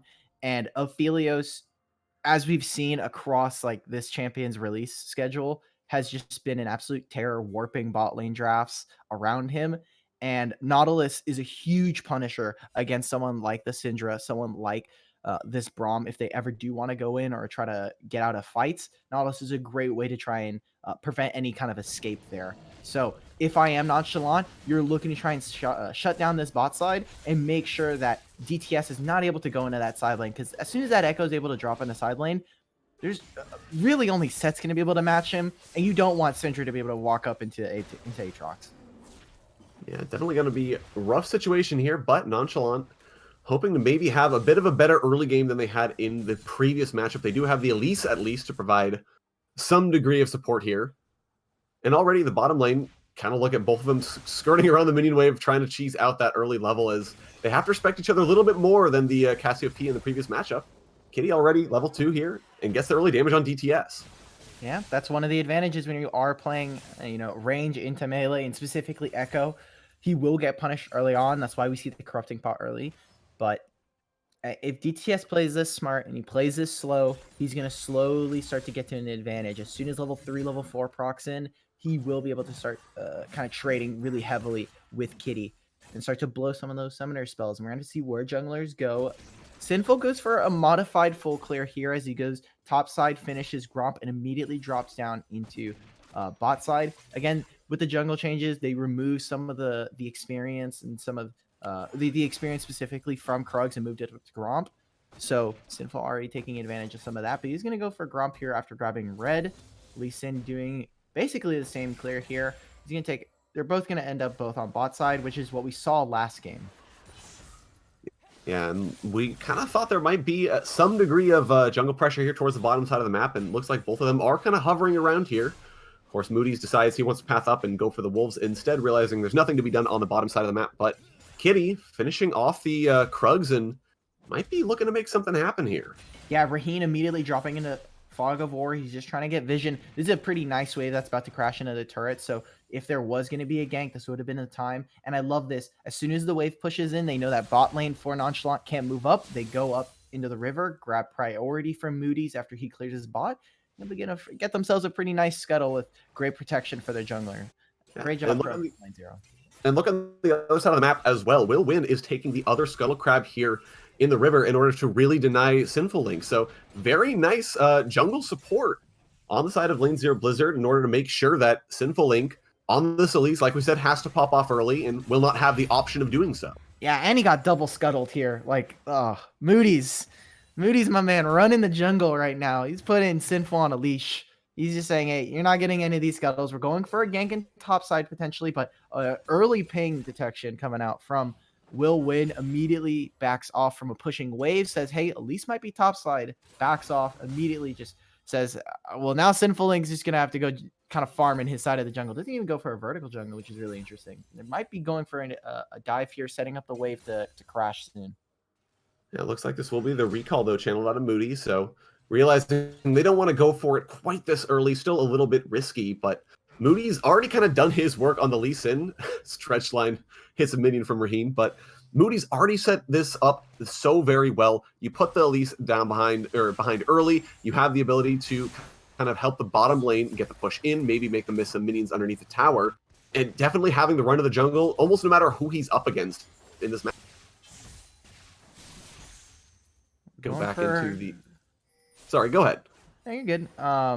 just taking a look at some of the junglers, Sinful Links is going to go for an early back here, trying to just catch up with Moody's, who just came back from the jungle, so off sync already. Going for those level 4s pretty early on, and I love that early ward. Raheem's even here in mid lane getting ready for a dive. So like you were saying, backing up the Echo, making sure that if he is able to get this, able to put Kitty behind, he has to go for it back. Now, double TP coming out from here. There's as an aggressive lane, you're not going to have something like Barrier or Exhaust to try and really punish the Echo. But Will starting to trade into Expel. Jungler is here. Yeah, looking for it. He does get the pull back in from the Facebreaker. Moody's, though, is there. He goes for the flash. He misses on the Sonic Wave, though, and Expel is going to be able to get out with his life. And now Kisora and Exathy looking for Raheem. They do have Sinful Link there. The Cocoon is going to get flashed away from, though, and the Nautilus escapes. Yes. But here comes the Parallel Convergence. DTS! He gets the 2-man stun. They are splitting the damage, though. Exathy is going to survive for just a little bit longer, but First Blood is still going to be picked up. They try to trade it back. They will get the kill into Raheem. And now the Syndra has roamed down. The damage is in, and Sandillion falls. And now DTS is forced to run away. Meanwhile, visit the top side. This is level 6s from both of the champions. This is going to be the pile driver coming in, but will win. Picks that one up with the assistance of his jungler here. But the Dragon is going to be the trade on the backside of this. Nonchalant firing back. Yeah, that was really great from Nonchalant. They're able to pick up a couple kills on the backside. Exothi does go down, is able to get 2 assists, but an Infernal Drake going over to them pretty early on right there. So great job. They're able to counteract a really weird engage. First, it was Raheem kind of stepping out of place. Then they try to go for a re-engage with DTS, who, to be fair, does put in some work on the damage, but then it just takes way too long. And even topside, Expel doing some damage. Nice haymaker right across the face of Aatrox. And we saw the showstopper for him. The show never even really started for him. He took a little bit too much damage early on. Wilman is able to pick up a kill there, get some plates, 1 plate up there. But overall, 2 for 2 for trade, and getting a couple of summoners in as well as a dragon. Nonchalant finding a pretty nice kind of victory early on. Yeah, and impressive to see how well Expel was able to trade back despite the 2v1 scenario he found himself in. So definitely not going to stop on this top laners fighting each other train that we've been on. I do expect will teleport back in a lane, and they'll immediately go try to kill each other again. So hopefully definitely something not. to keep our eyes on. Hopefully not, but... well, I mean, right now already Aatrox just kind of taking a little bit of a detour, trying to just make sure that he gets his wards down, make sure he has his vision. And there's a really nice deep vision ward, or a deep ward here against Sinful Link right over to his blue. So if they are going to trade this off, they say, hey, we know where Elise is. They could go for another bot gank, although Moody's is kind of sitting towards this mid lane area. Rift Herald is starting to spawn, so we are going to potentially see some of these teams start to contest some of these larger objectives, hopefully. You're going to have to see how they're able to play that out. Sinful Link still a little bit down in the level game, though, so definitely won't be able to contest on these earlier Drakes. But look at DTS now, starting to roam down on the backside. Nope, just putting down the vision. Using that priority he's got. Yeah, the blue buff is going to be handed over. I would like to see DTS just immediately go into Fog. There's no minion wave here. He's trying to catch it early right now. You're never going to, at least for right now, you're not going to be able to go for any kind of dives under the turret unless your jungler or your bot laner, or your support here comes to roam. If there is no minion wave, sit in Fog. You're just getting vision. Like you said, there's this nice vision line going down bot side.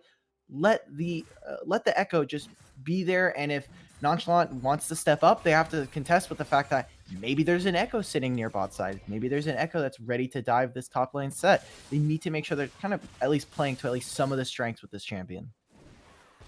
Yeah, definitely want to take advantage of the fact, because this was the counter pick, and looking for DTS to make something happen, and already kind of showing that he has the ability to really force them into uncomfortable situations just by dropping the Fog, like you said.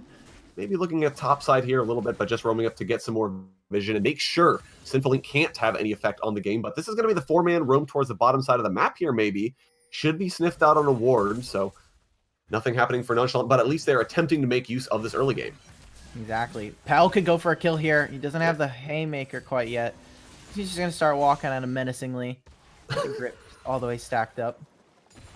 Yeah, make sure to get that, start glowing gold and start walking at him, because that's the option to go for the damage. But this is going to be Will Win backing out, and I think Will Win with a little bit better sustain on the Aatrox, just kind of able to heal up, auto-attacking the minions off cooldown with that passive. So Expel will have to be a little careful in extended trades against the Aatrox. Yeah, for sure. I mean, to be fair, right, like this champion has free health regeneration based on 5% missing max HP. So he is afforded some kind of luxury. And I love this. Immediately pushes the wave. Kitty says, hey, I need to back. And since DTS knows this, he pushes out the wave, make sure that it's even. They get the Rift Herald, and now they're setting up for a gank here. They do have Showstopper. Flash is coming up. No TP from Kitty. Yeah, Expel in. Here we go. Here comes the pile driver, and he's going to get the face breaker back in. But this is going to be the aggro drop with the ultimate. Will Win is going to survive here. Get away with the kill. Very nicely executed. Nothing Expel could do. And now they do have Herald on the top side, and this should be first tower going down. No problem. Oh, wait. Doesn't even get the charge off. Yeah, there it is. Gets the first charge. Gets the first turret. A lot of plates being shared between the three of them. Going in for a TP now. Oh, here we go. Teleport and Depth Charge are both going to be used. Kisoru taking the brunt of this. He finally gets the Unbreakable up, but it might be too late. DTS is going to finish that one off. The teleport comes through from Will Win, but he is very, very low HP. Trying to survive with the healing. Looks like this will be the repel coming down. The slam, and Sindillion saves his top laner. Will Win. Looks like he bit off more than he can chew, but does survive at the end of the day. Lane 0, Blizzard picking up everything they wanted. That was an amazing fight right there. And just barely, Sinful Link is not able to get the kill onto Will Win. Aatrox getting the TP in right there and just punishing immediately, saying, hey, wait a minute. These guys are overstepping for a turret. There's 3 of them. Fortification was about to start kicking in for the amount of damage that they were doing to it. So really great job with this. And the great thing about this, Cloud Drake is now coming up off of their reset. So now everybody from both teams is going to start coming down. Expel does not have TP.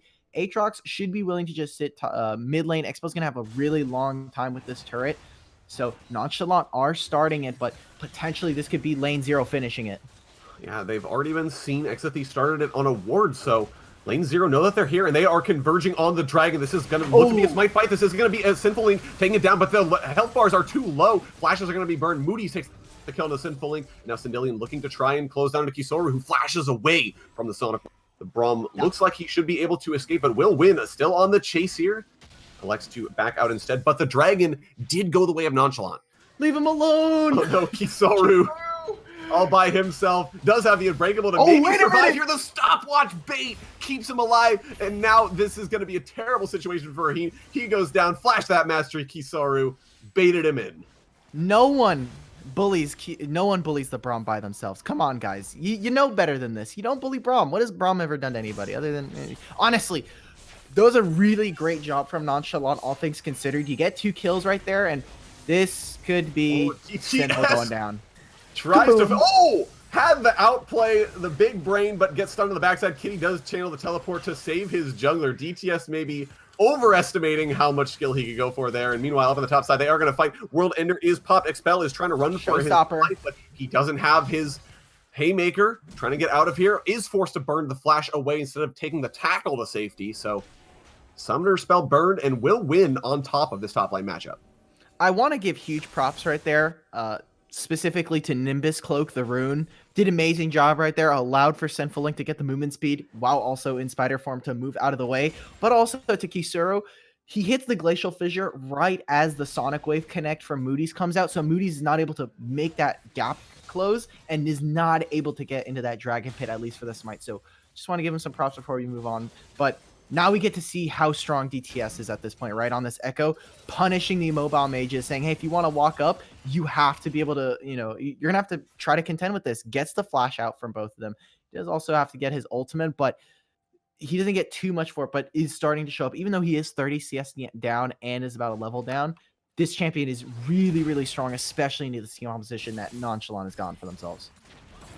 Yeah, gonna be tough to deal with indeed, as we saw almost sold out Sinful Link underneath his own tower. Of course, Sinful Link a little far behind due to the early game jungle shenanigans that Moody's put him through. So good situation here for Lane 0 Blizzard. So far, they have got the run of the map, but the Drake did go over for Nonchalant, so they have the option of maybe looking for that that win condition if they can continue the Drake secure. Yeah, honestly, we've been pretty blessed tonight with the Drake spawns. Last time it was the same Drakes here. Now we're also getting Mountain Soul this time, so we're not going to see an Ocean. Sadly, no beautiful Summoner's Rift on this time around. If this game does go the way of Lane 0 grabbing it, but so far, taking a look at the items right now, we're all on basically 1 items right now. Blade of the Ruin King here, pretty early start for... is looking for a lane gank now. Gravidium is here for Sindillion. Moonlight Vigil as well. Sinful Link's here. It looks like they're just going to try and have their bot lane move up first. Here we go. Skill shots are going to miss. They are going to try and get the damage down to the Nautilus, but a great depth charge stalls for time, as does the stopwatch here. And now they're going to get the first kill into Kisoru. This is the teleport through from the set. Looks like he's going to try and get the face breaker in. The Haymaker will miss, and now DTS comes through, gets the stun. He is going to be able to pick up the kill here. Moody's actually takes that one. Thank you very much. Gets the kick back onto the Lucian, who's out of mana now. And here comes the pile driver. This is going to be Expel taking the kill here, but on the backside, Aatrox has arrived. Will Win is looking to smash down on his top lane counterpart here. Should be able to take that, no problem. Actually flashes underneath the tower, takes that one as well. That's going to be a clean ace again from Lane Zero Blizzard. 15 minutes into the game, they're looking in full control. Yeah, that was an amazing fight right there, and specifically Sendilion with that ultimate to start. That was really, really rough. You just see the ultimate just completely miss, go off to the side, go the opposite direction. Who needs a Moonlight Visual when you can just have a full-on showdown in the bot lane? 5-man right there, and just an amazing fight right there. They were looking for an engage, but Sinful Link and Kisoru ends up missing some key abilities right there, specifically the Cocoon from the Elise, and you're not able to stun that the Nautilus. Nautilus gets a great ultimate right there. We see a TP coming from Expel. Expel's not able to do too much, but they are able to trade at least a couple of kills on the opposite side. Specifically, DTS just doing really amazing in that fight.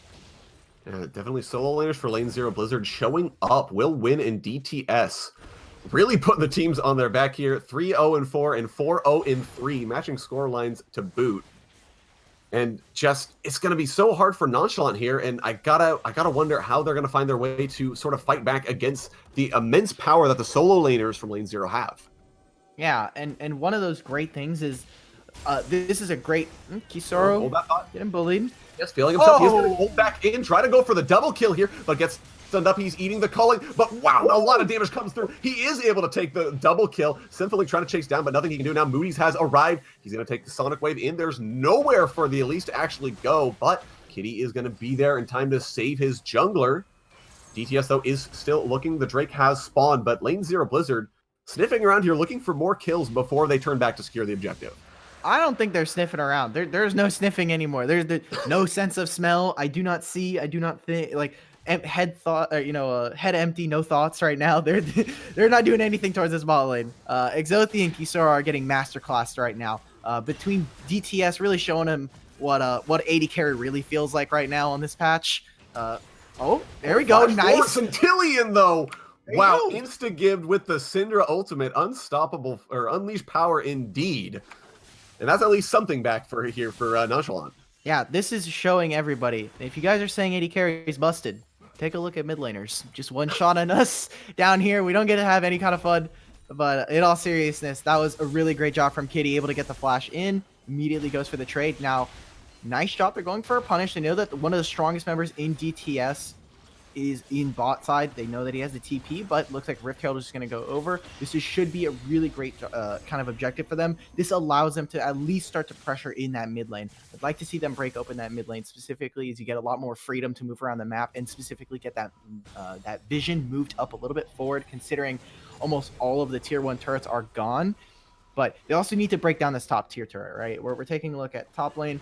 This turret has like 1000 HP. You get Lucian in this lane, you even get Set up here, let them farm this out, you get the turret, then move them down into the bot side, or into the mid lane, grab that wave. So we got to take a look at how they kind of focus. It looks like they're kind of just dropping a lot of this and putting more priority towards bot side. But there's no objectives. Baron's coming up in a minute. You're losing a couple of waves here. Yeah, maybe focus not quite where it wants to be for Nonchalant, but we'll have to wait and see where they decide they want to use this Rift Herald. Do have the option of maybe trying to force a fight with it, but is a fight really what you want to take at this stage in the game? 5,000 gold down against Lane Zero Blizzard, who thus far have out-executed Nonchalant in almost every fight. Well, to be fair, Nonchalant do still have a lot of damage still packed into their kits. Specifically, Braum and Lucian, despite what we've seen, can still put out a lot in a team fight with that culling. And one of the more difficult things here is that Nonchalant have a really great team for 4-1 if they want, and Lane Zero are, again, putting on a really great show of 1-3-1 execution in their compositions and making sure that they have really strong side laners and even team fight champions still. But in these team fights, if they are to go for one, specifically, we're going to have to watch Kitty and Exothi kind of just put on what has to be like a really great team fight, because Kitty's still doing really great damage 4-on-1 right now. And Exothi is still playing Lucian. This is still a champion that can be very dangerous if left untouched for a small amount of time. So our options here for Nonchalant, and especially you see there, the wave clear on the Syndra, very difficult to bowl through and actually take that mid lane tower. Will take a little bit of time for them to pressure it down. So we actually see Lane Zero Blizzard here sniffing around the top side of the map. Will be sending DTS up to clear that wave and just try to get the Syndra in as many places as possible. Can't defend everything. Yeah, this is a really dangerous position for a Syndra to sit in. You have no flash, Sinful Link. Oh, here we go. It's going to land. Sinful Link. The Sonic Wave goes all the way in. Lee Sin trying to make something happen here, but forced a dash to safety as Kisoro arrives. Dangerous situation indeed. Yeah, all the way in. Thankfully, all the way out as well right there. But again, this is a really dangerous position. And even with Sinful Link sitting up here, you are not tanky enough and you don't have enough resources really to try to protect this Syndra. You just blew now your flash. So now both your Elise and your Syndra do not have flash, which is going to be incredibly dangerous for a team like an Echo and a Lee Sin to be able to try and capitalize on. Yeah, dangerous game that Nonchalant are playing. But the game has slowed it down. No objectives on the map. That has given them a lot of time to farm up and maybe give them a chance to find a way to come back into this game, get some items under their belt, and equalize that gold a little bit. Yeah, for sure. Dragon is coming up, 50 seconds. It is going to, again, potentially start to be one of those souls that are coming up. Now, Nonchalant do have the combat drakes. Let's take a look at the game fairly, right? You are down 4,000 gold, but you have Cloud and Infernal Drake. So if there is some kind of damage amp to try and mitigate that loss that you had early game, this would be it. Now, this back that some of them are taking, specifically between Exothi and Sinful Link within 30 seconds of this Drake going down, is very dangerous, as this is a team that has pretty decent large objective taking time between Echo and Lee Sin. So need to be very careful with how they're doing this. I love that DTS is still sitting up here with wait a minute, Raheem. And here goes the fight. Kisoru is going to try and break it up, but here comes the Moonlight Vigil. The stun is going to be down. The Braum is way too tanky. He gets the opportunity for the flash. DTS can't find the stun. He is going to be able to get the kill, though, and gets out with the ultimate. And now they're is able to get the kill here. Oh, the humanity, and looking for the damage now on the Aatrox. He takes that one, too, and he's not done. Runs underneath the tower. Maybe for something else here. Nonchalant able to take that fight. Again, Expel coming in really clutch right there. He's able to flash, gets the kill into Sandilian. Aatrox is too far away, and there's a huge backline threat where DTS is coming in, but immediately hits the ultimate and is just backed out of that fight. There's no way for this team to follow up, and that was a really great job from Kisoro. Specifically, the Unbreakable was one of the key elements in that team fight. We see it comes out, it blocks the Moonlight Vigil, so only the Gravidium lands on him. That means that the root only lands on him, and they're able to block a couple more really great skill shots, especially with the ultimate from Nautilus being blocked. So a great execution from Nonchalant, and getting 2 kills there for 1 is really impressive and exactly what we want to see for them. They even get themselves a Mountain Drake. So already Nonchalant, they're showing that they are still in this one. Yeah, and with the 3 Drakes now, Lane Zero is in a bit of an awkward situation where they cannot allow the 3rd Drake to go over, because that does give the soul over, and that makes it so much harder to get those frags. It is the Mountain Drake, that big old shield, plus all of the resistances. Not a bad take for Nonchalant if they can pull it off. So the focus has to, I think, turn towards the Baron now for Lane Zero Blizzard. They have to find a way to secure that objective. DTS goes back towards the bottom side with that teleport available, set up the split push. Yeah, he still has it. He was able to move. The champion's really mobile, so able to kind of move through between the lanes with relative ease. Now, setting up for Baron is kind of this next play, at least within the next 5 minutes. So they're just trying to get pressure. I love this from the side of Lane Zero, moving in all together. Now, specifically, we need to start taking a look at taking inventory of Lane Zero. Who is really strong in this? Obviously, we've been pointing at DTS most of this. Will Win has been doing pretty decently, and as well as Moody's, but Sandilian and Raheen have not really kind of had that same impact that we saw last game, right? Sandilian on this Aphelios has not really, it just doesn't hit the same. The Aphelios has not really hit that kind of power spike. We're waiting on Infinity Edge really for when this champion starts to kind of take off. And Raheen, even though he's finding great engages, the response from Nonchalant has always been a really great counterpunch. Yeah, definitely the bot lane not really showing up here for Lane Zero, but maybe taking it off a little bit after their performance in the last game. And yeah, Across the map. Silly champion. That's getting nerfed. That's getting removed in next patch. So we'll just say goodbye to it, everybody. Yeah. Last time we'll get to see the shurikens cross the map to hit you, but they're for the moment still dealing with they're it. chakrams. Oh, chakrams, Yeah, there you go, yeah. shurikens. Yeah. Wait, it says it in the kit that it's a chakram in there. No, it's crescendum, bro. All right, whatever. We'll talk about this later. But looks like Expel's in a pretty dangerous position right now. On the top lane, 2v1. No, Raheem there as well, but they don't want to go for the fight. Reinforcements were coming, and Expel did have the showstopper to get himself out to safety. So instead, both these teams backing off yet again. It's a very slow and measured game this time around. Lane 0 not pushing quite as hard for the game to end. But then again, they do have very, very nice scalings, especially, like you said, on that Aphelios and DTS, who's very, very far ahead.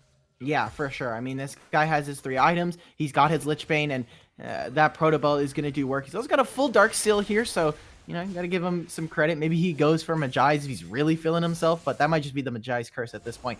Minute and 45 before Dragon comes up, and really we got to take a look at where these lanes are right now, because all things equal, if nothing else happens, this is going to be really good for Nonchalant to just start passively farming gold for another few minutes. These waves are so deep in that it forces lane 0 to kind of overstep into maybe some uncomfortable territory, and specifically into Nonchalant's side of the map, where we could again start to see some really interesting team fights where Expel is able to get into the backline with relative ease. So lane 0 is kind of on, you know, is the person that is the team, that needs to be a little bit more proactive. They need to find kills. They need to also start pressuring for objectives. Now here comes a fight. We'll win. Able to dodge out on the true damage from Haymaker, but takes a little bit on that trade. Yeah, get a little bit of damage off here, but I think the biggest thing is these teams both just sitting here and waiting on that dragon spawn. That's going to be the biggest point where this game does break open. Nonchalant really, really want to secure that soul, and lane 0 cannot allow that to happen. Will be interesting to see, though, here if Nonchalant maybe make a bait of it and go for the Baron instead, knowing that their opponent has to take this Drake. A lot of options here, but that's definitely where the game is going to hinge on. Yeah, I mean, you've got Baron, you've also got a potential Mountain Drake soul, which if the side of Nonchalant are able to get this, is really great because you're stopping a pretty massive amount of burst that's going to come out from DTS. You're able to mitigate some of that, and then it becomes really difficult. Exothi needs to be careful as there's a potential engage here. Now, I love this. DTS is forcing Syndra to try and walk into Fog of War and can immediately blow her up. Now, passive potentially a flash. Kitty doesn't have a lot of mana here, so if she wants to set up the orbs on Syndra.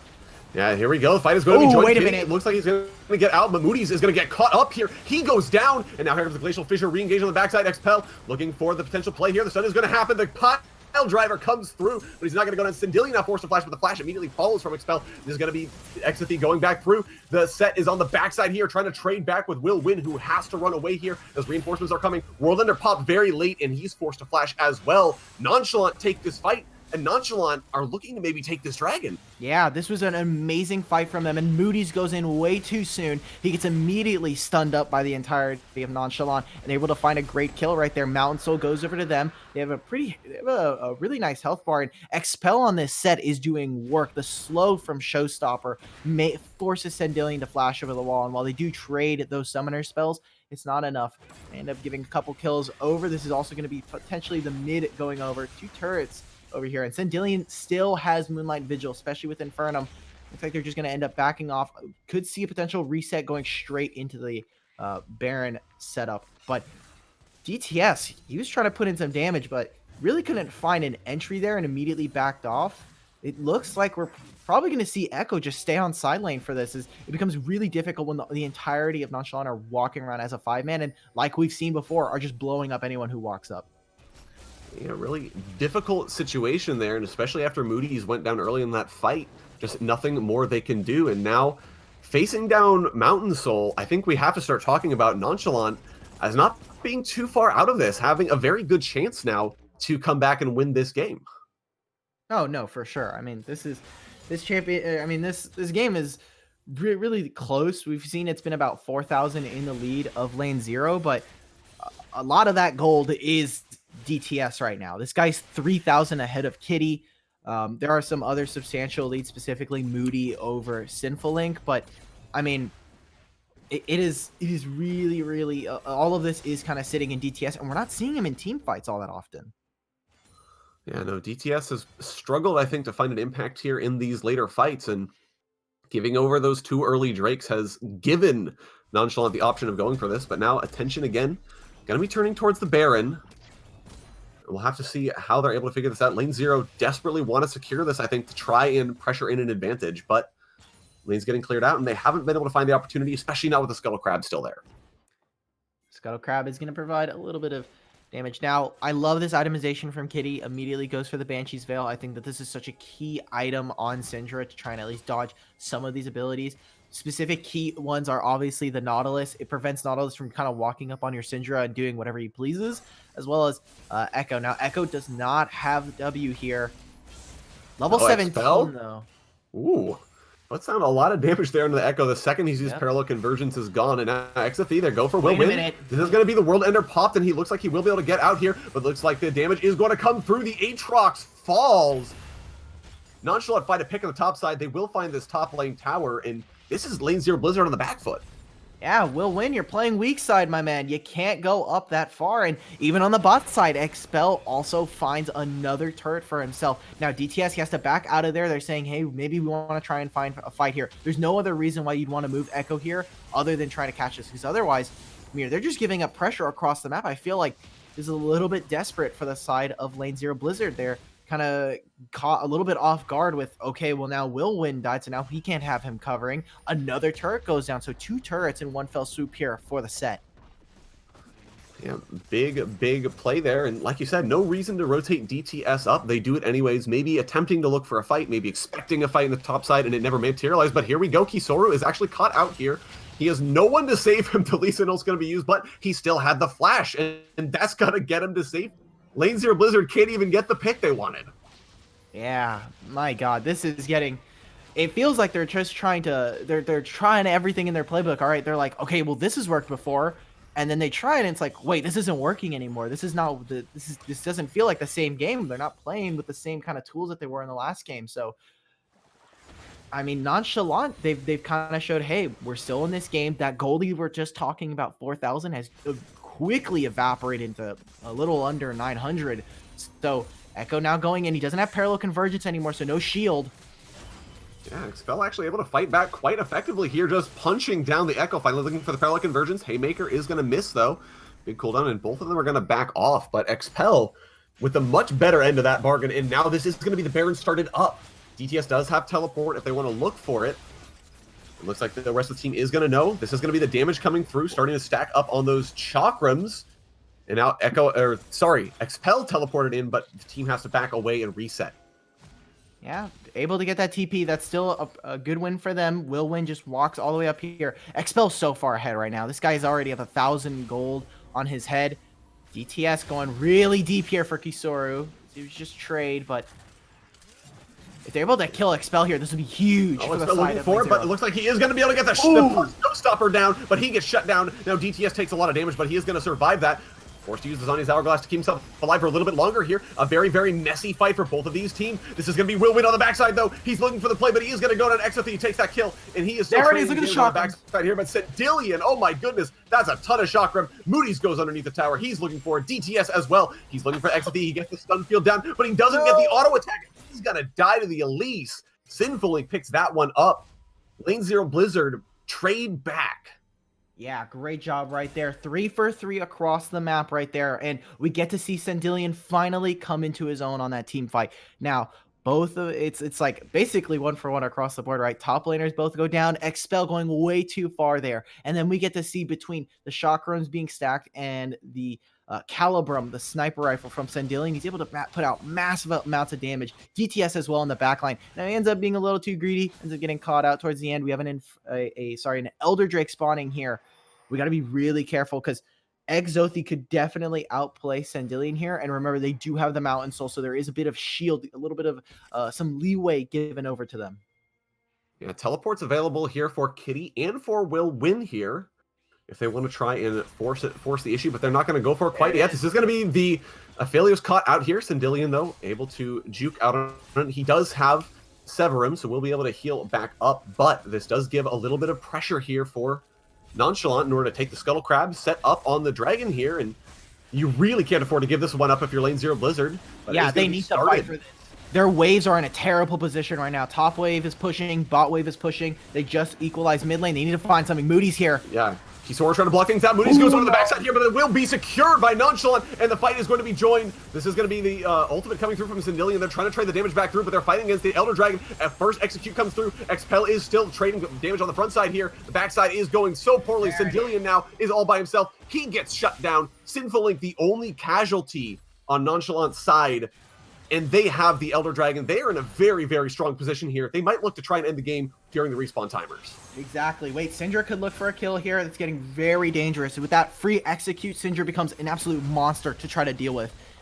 And like you were saying, an amazing fight. 3 for 1 on the side of Nonchalant. And if they're able to get that execute, lane 0 just completely wipe on that team fight. But they're able to get 2 turrets right there and the inhib. I think they might just go for a reset, or they're just going to go for Baron as is. Now, there's not a lot of mana, so they're going to just have to try to take this down, or they're just going to go for a reset, play it a little bit safer.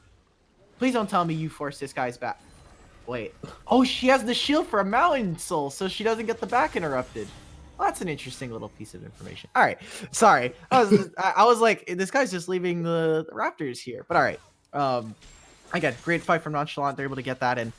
Baron is now on the table, and they have to worry about, for the next minute and a half, do we get auto-executed? Specifically, Sindelian is just really, really squishy and is not able to deal with just how much mobility the solution is going to have against them. And the Syndra as well feels like can pretty much just press R on Sindelian and kill him instantly with the damage plus the Elder Execute. So, such a rough situation to be in order to contest for this Baron, especially when they're dealing with the Mountain Soul and have the ability to just tank off a lot of the damage this Baron wants to do.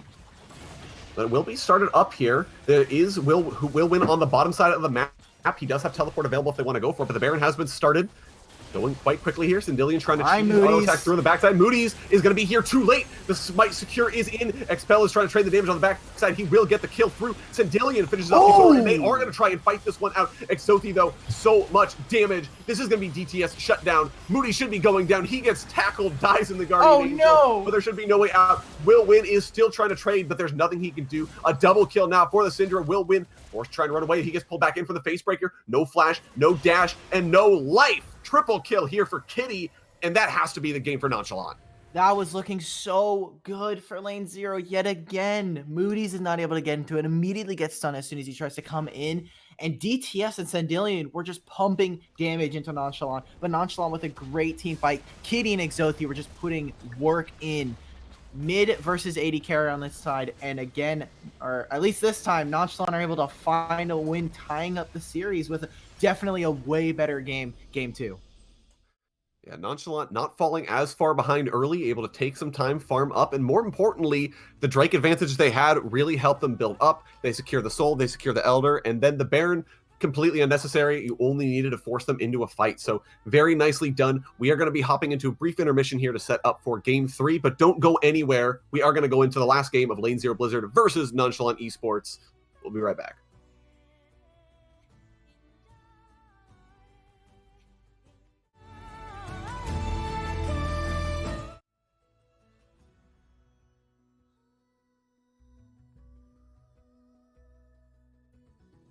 Yo, sorry, what was that? I ran into the game. This man said, get into game 3, no post game. throw that in a garbage. My bad. Man. Sorry, guys. I might jump into spectator so you can get hyper in you. Oh, yeah. There you go.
Welcome back, ladies and gentlemen. We are back in Champion Select for Game 3. Our last matchup versus Nonchalant Esports and Lane Zero Blizzard. Nonchalant firing back, equalizing out the series after a pretty rough Game 1 here. And now back to Game 3. Brackets equalized, and it's anyone's to take home. Yeah, I mean, like, it was a really nice game. I think it was much more even this time. We don't have a huge blowout going off on the one side here. And Game 2 was a nice, slow-paced. It was 39 minutes almost, but, I mean, there was a really great game played by the side of Nonchalant Esports, and it showed that, hey, even if we are behind, we can still play with a deficit and still find some really great team fights. Specifically, I was trying to see where Expel was, trying to see, kind of scout him a little bit, like, hey, is this a player that we need to take a look at? And on the set, he came through. This man just completely kind of stopped the show for the side of Lane Zero Blizzard. They couldn't really find an answer to them, and this was one of the things you were talking about, right? This is a champion that he wants the enemy team to walk into him, and specifically, we didn't get to see too much of DTS on a lot of those fights, honestly. Yeah, DTS not able to convert the lane dominance into game dominance, whereas Expel, I think the complete opposite story, did have the ability to really make that set work for him, and I doubt we'll get to see it again after that performance, likely on the ban table, but we'll find out here in a moment as we are into pick ban. Jarvan the Fourth, Rumble, and Akali are first bans out the door, and Nonchalant taking away the Aatrox here. Yeah, so we are going to see a kind of a mix-up. No longer is top lane going to just be Will Win is going to have to play another champion. Now, it could be Ornn. Could be another Mordekaiser. I'm interested to see if any of these teams actually elect to ban Elise, if they actually think that it is an issue. I personally don't, but I know that some people do get a little bit touchy-feely with that. Diana and Aurelia are champions that haven't been banned so far into this draft, so this could be a potential. But it looks like we're actually just going back to the first draft from Lane Zero Blizzard. Complete replication of the order here. Yeah, definitely deciding, you know what, these bans are the most important to us when we're on blue side. The Aurelia, though, going to be taken away as well here. So Lane Zero Blizzard will be forced onto some different champions this time around, but they do have first pick again. Elise is up, and it looks like both these teams really, really want that champ. Yeah, Elise is just running the show right now, but apparently they're just going to give over set. You have a Philios. Braum is the next choice here, so I like this already, showing some bot priority, because apparently this season, or this series at least, bot lane priority is where we're finding a lot of it, and Elise, especially in the priority, is where we're kind of looking. Now, on the opposite side, you have some choices here. You could go again for that Lee Sin. Nautilus is available. I think DTS did an amazing job in lane, at least with the Echo. Maybe get him something that is a little bit more proactive and wants to go for those team fights. Maybe a LeBlanc. Yeah, could see that kind of option. The Nautilus is at least going to be secured for Lane Zero Blizzard, so again, the supports are going to be swapped over, still very highly prioritized. And like you said, Aphelios still available if they do want to pick that up this early in the draft, lest it get banned out or otherwise taken away by Nonchalant. Completely swap over the bot lane, really sitting on this last pick here. And like you said, a lot of bot lane priority, so it wouldn't surprise me at all if they do want to secure their pick now. And Sion actually is their choice. Okay, so just neutralize the top lane right there. I love this.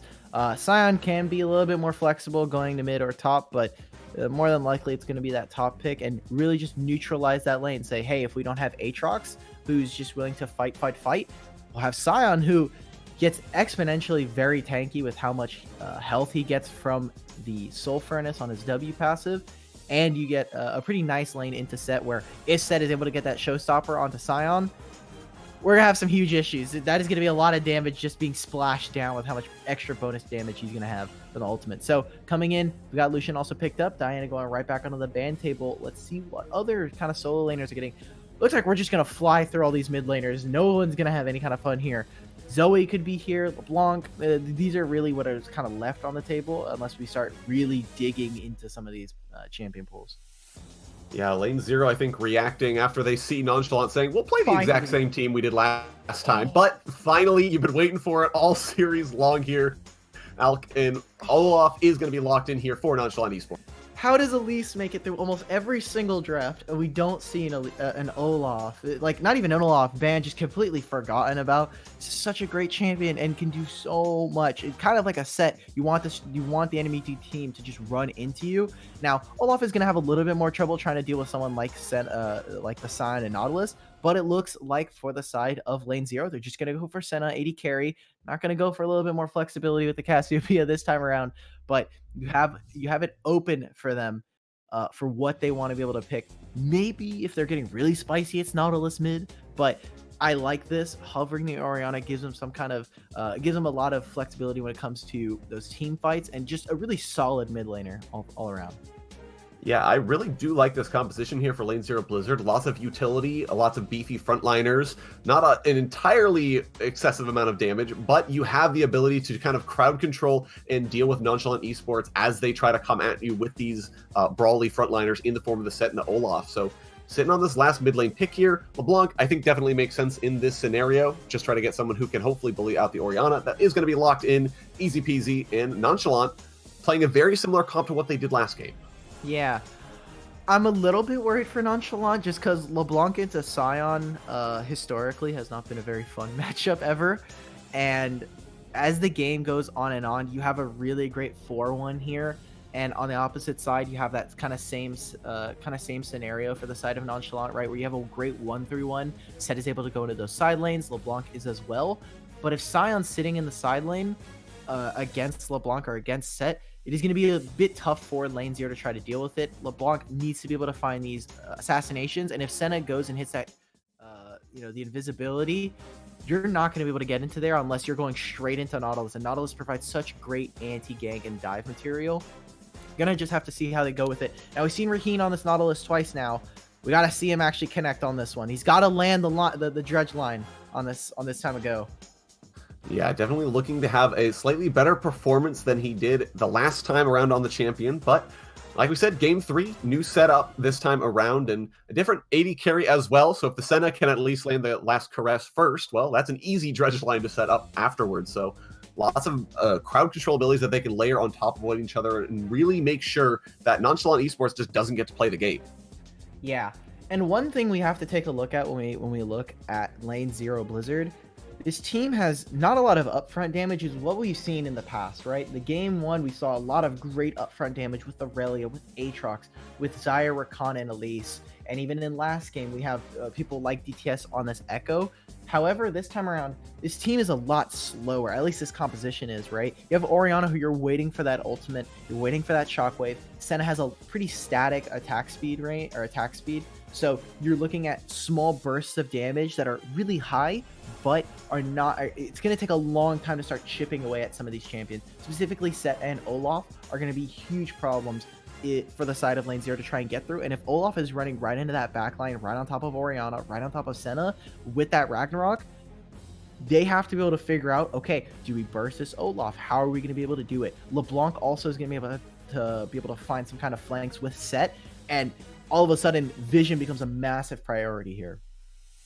And will have to keep themselves warded up. And the Olaf here, I think, is a really good choice from Sinful Link because, like you said, runs straight through all that crowd control that they want to layer, that they want to use to help set up the fight. And if the Olaf's running rabid, then you have the Set setting up, you have the LeBlanc setting up, and really, really solid composition here for Nonchalant. So I think, honestly, not necessarily a full inverse of what we had in the last game, where lane 0 Blizzard got pretty much everything they wanted out of the draft, and Nonchalant didn't. This is a lot more balanced, and I think Nonchalant now have a very strong composition to deal with lane 0 Blizzard strategy.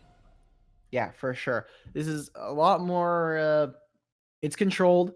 Expel again on Set. I'm surprised this even made it through draft, considering how much of an issue Set was as the game continued to go on. Now, to be fair, there was some issues with the side lanes. They're only really able to hit up a 4-1, as Syndra in a side lane is god-awful, especially into the champions that we saw last game. So, from the side of lane 0, how do they kind of bounce back? Because they had a really dominant game 1. Game 2 was looking a little bit more shaky and could potentially have gone their way, but they wasted a little bit, just too much time with their gold lead, that eventually they were the side of Nonchalant were able to crawl back. So how do they find this?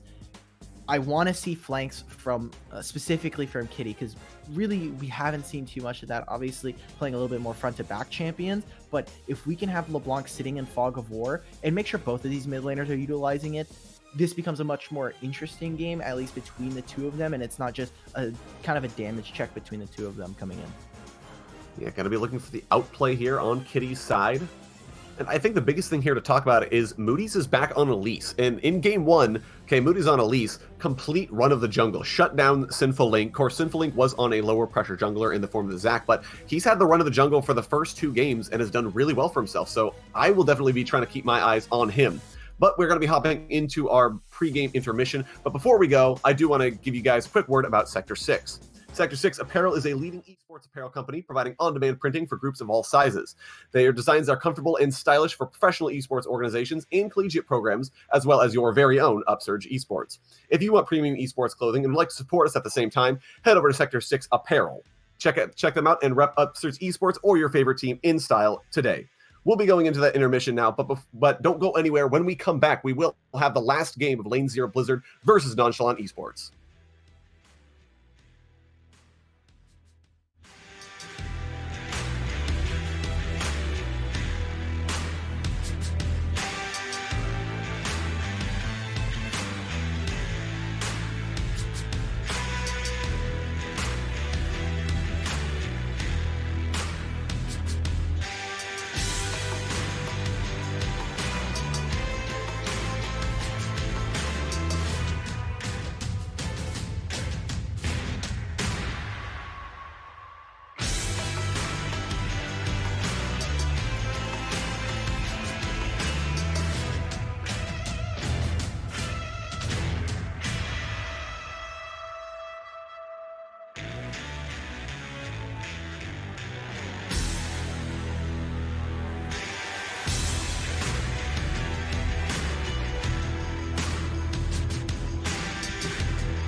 Welcome back, ladies and gentlemen. We are here on the Rift for Game 3 of Lane 0 Blizzard versus Nonchalant Esports here.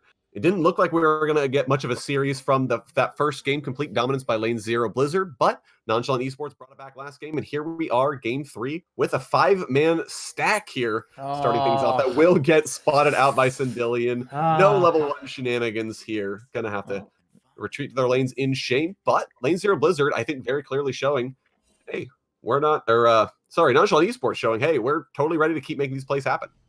Yeah, and I want to see an early back. Moody's, if you can escape. Oh, no. Moody's, you got to run. Moody's got to... Well, he's fine. Never mind. Oh, he's out. He's out. All right. Good thing here. We haven't seen it all game, but finally, junglers are backing. Specifically, Moody's goes for an early back. He's going to have this ward. They already know that that Sinful is going to be in this top side, but they're going to know that he's going to stay up here for an extended amount of time. And with Moody's being able to get those early sweepers, just provides so much utility for this team. Allows them to really start to track that enemy jungles. And if we are going to see Moody's start to take over this jungle yet again, this is how we do it, with early steps and early vision placement. Yeah, definitely not taking the advantages he's had in the early game for granted.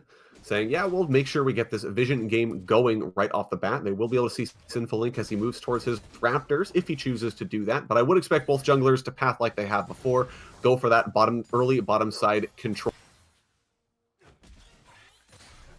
Interestingly enough, we are going to have like we were kind of alluding to, a tankier matchup here on the top line. I mean, Sion, one of those champions that, again, is kind of like a couple others where he's just completely meta blind. He can kind of just stay where he wants. Ornn was one of those champions that we wanted to see maybe a little bit more, but like you're saying, jungler is kind of just sitting across. Yeah, not dealing with each other too much. And already you can kind of see the style, though, despite playing on the tank. Oh, actually gets interrupted out of the decimating smash. Expel will be able to trade some decent damage back. Does have that bonus HP regen to keep himself topped up. And will win maybe in a little bit worse of a matchup than he's used to. Yeah, that is not good. Those trades don't feel the same, buddy. Decimating Smash doesn't do as much damage. This champion has some pretty nice base resistances. And again, with that scaling max HP regen, it's really difficult to try and trade with him. And not able to really utilize, specifically on the Sion, the Soul Furnace shield. That is one of those big things that you have to watch for in that lane. You're going to have to try and trade with it, make sure that it's on when you're going for those, because that will mitigate a lot of Expel's damage, at least permanent damage. You're going to have to wait for a couple levels, I think, in order to really start fighting back against the set here. Both we see the junglers actually a little bit of interesting routes here. They are going to both end up on the bottom side of the map, but no ganks could really come through from either side. Nonchalant did have it warded up and we're pushing in, so Moody's has not had the influence he had in the previous game, but also into the Olaf, who jungles very quickly and very healthily. A little harder to deal with that. Yeah, good job from Sinful Link. This time he doesn't get double scuttled to start the game, so already off to a great start. Kitty's taking a really nice trade. He said, all right, after game 1, he had to get the read off onto DTS. Wanted to see how he is. Kisoru with a bit of an aggressive positioning, trying to just get off some Winter's Bites. But potentially Moody's here is just going to have to just settle for 1, and Sinful Link just getting as many levels as he can, picking up as many camps as he can in gold as well. So just trying to pick up what he can, because gank assist, at least for Olaf, has to be massive, because this champion, not a lot of CC, has to land a pretty inaccurate kind of axe throw there for the slow. And a lot of these champions can try to punish this. Now, DTS does not have... of accurate axe throw, there it is. DTS looks like he's not even going to bother flashing. He knows he's dead to rights, and that's just going to go over to Sinful Link, and that's first blood here for Nonchalant. Yeah, really interesting, too, because this is one of the players that we've been praising throughout the series for Lane Zero, always getting a lane advantage. And while he was bullied on that last one, found great success on the Echo. But now, here on the Orianna, doesn't have that same kind of success, didn't have any mana. Kind of decided, hey, just going to die anyway, not going to utilize the flash, and ends up getting really punished. As soon as I start saying Olaf is going to have a hard time ganking any of these lanes, just immediately hey, here you go, he's a free first blood. Now, will win, taking a bit of a trade here. Haymaker coming right back for a counter from Expel. This is the real slobber knocker up here, right? You've got 2 big, beefy boys sitting up here just trading blows. Yeah, but Set's doing the better of the trading thus far, and especially being Manaless doesn't have to worry about how often he trades. Passive keeps him topped up, presses his buttons whenever they're off cooldown, and Will Win has to be careful about when and where he picks his fights. Already expended teleport, so it has that first back off, but that's going to give a little bit of lane pressure here for Expel, still sitting on that summoner spell. So nicely done here, and a lot of pressure on the bottom side of the map here for Sindillion and Raheen as well, sort of returning to their game one prowess. Yeah, great job right there. They're able to push this out. Now Olaf is coming over to potentially steal for this. DTS is also fighting in mid lane. Yes, here we go. Ultimate is actually going to be used. The Dragon has been started up early. They're both trying to fight for it. Smites are going to go down. Sinfulink hasn't died yet, though. Raheen is going to take that, though. XFE is there. Expel is going to force the flash out of Moody's here. They're trying to fight under Raheen. A bunch more flashes burned from lane 0 Blizzard. They try going for the early Drake. They get it, but summoner spells burned across the board. Yeah, there was no smites available for either jungler there, or at least they weren't willing to use it. Goes down to all sub 100 Raheen HP. in a bad spot. He gets stunned up. Looks like he's going to be taking a bunch of damage here. Oh, Last wait a minute. press might be enough to get him out. A big heal comes through from Sindillion, and now they're trying to trade back around, looking for that Glogment proc. Not quite able to find here. We're going to dash away, but Moody's is there. The stun is going to come through. Big heal keeps Raheen alive on the front side, and there they go. Double kill picked up for lane 0 Blizzard. They get something else for themselves. Amazing job right there. They're able to get the Ocean Drake for themselves. Sinful Link goes in way too deep, and they're not able to secure it, just barely. The fact that the Dragon even got that close is really problematic, but Nautilus gets a double kill right there. So like we were saying, not who we wanted to go on, but Sindillion on the Senna, showing the amount of utility that this champion has, and is able to just barely help Raheen survive on that re-engage into the bot side. Moody's comes back down. He's able to hit an early level 6. And honestly, lane 0 coming right back to where we saw them in game 1 with a really dominant early start to the game. And with with Raheen getting all of the early kills here again. Yeah, starting to be a lot of parallels between this and the previous game. Of course, a little bit of a risky dragon play. They were able to secure it at the end of the day, but it definitely took that bottom lane play and the double kill going onto Raheen in order to really equalize things. So lane 0, again, with the early advantage, at least on their jungler, looking to try and get that into other lanes as well. Raheen on the roam, but not going to find anything into the LeBlanc. Tough to gank anyways. And I love this from Expel, just saving the face smasher for whenever that decimating smash comes up. Just immediately stun him. You know he's already locked in place and mobilizing himself for it. And you get some nice free trade damage. He's stunned. He really can't do too much. And you already see Expel has a nice about 20 CS lead, probably closer to 15 on a wave. But Will Win backs up. I like that he always backs up, tries to drop into fog and make sure that he gets vision for either himself or his enemy on the enemy jungler. Yeah, Wilwin being forced to play a little bit safer here than we've seen him play previously. He's not really able to take the fight as easily as he was on the Aatrox here. So nice to see he is willing and able to play this sort of more defensive, more utilities play style and look for the team fights where he'll really be able to shine. Now, this is just laning phase. So, I mean, playing Sion in lane is not, particularly hard, but we need to see how these two play in team fights. We've already seen Expel on something on the set before. We need to see how Will Win will actually play on this Sion, because if Sion is not able to get a good engage or find good flanks with that ultimate onto this backline or be that beefy frontliner, then this laning phase is for naught. No pun intended here. Yeah, exactly. And actually, it looks like Herald going to be started up here from Sinful Link, so trying to get a little bit going here for Nonchalant Esports. Not a big gold lead for either team. An early Herald definitely is never a bad thing for this team to have. They will be rotating Expel down in order to secure that early on. Moody's in the area, but I don't think they'll see this until it's too late. Yeah, San is heading over as well. It's about 1,500, so they are going to get the Rift Herald, but they need to get out now. Yeah, is going to go down. Going to be looking for the fight here. Expel goes for the pile driver, but actually countered by the Sion ultimate, and now flashes are forced away. The Olaf is going to flash and go unstoppable. Expel is dead to rights. Nothing he can do. Moody's picks that one up. The Herald was secured, but Nonchalant are going to give up a kill on the backside here, and potentially more. DTS is looking for it. There goes the shockwave, and he finishes off the kill. Kitty missing the chains on the backside, so DTS, nice solo kill there. Great job from lane 0 Blizzard. They're saying, hey, we couldn't get the Rift Herald, but they are able to get a couple more. They get the flashes out from both the top and the jungler of Nonchalant, and then find kills on the backside. This should allow them to get priority, but DTS getting caught out mid. Yeah, Kisoru culling and the Glacial Fissure come through. Exothy takes that kill. Very nicely done. They realize they have the pressure. They rotate everyone up, and they're able to equalize it. And now blue buff on the Lucian. That blue buff keeps getting passed around this game. Yeah. Sadly, those 2 kills that they get don't end up meaning a lot. And actually, now with DTS dying here, this allows for LeBlanc to push in that wave. She doesn't have TP, so she won't be able to match in that same way that maybe the Orianna will. But because of that, I mean, what do you get from that, right? You get 2 kills. You don't really stop them from getting Rift Herald. And while DTS is able to get a very nice kill with a Shockwave, he ends up overextending, has to use now both of his summoners to get back in the lane. And what could have been is you get those 2 kills, and now you start to rotate and get priority for that dragon.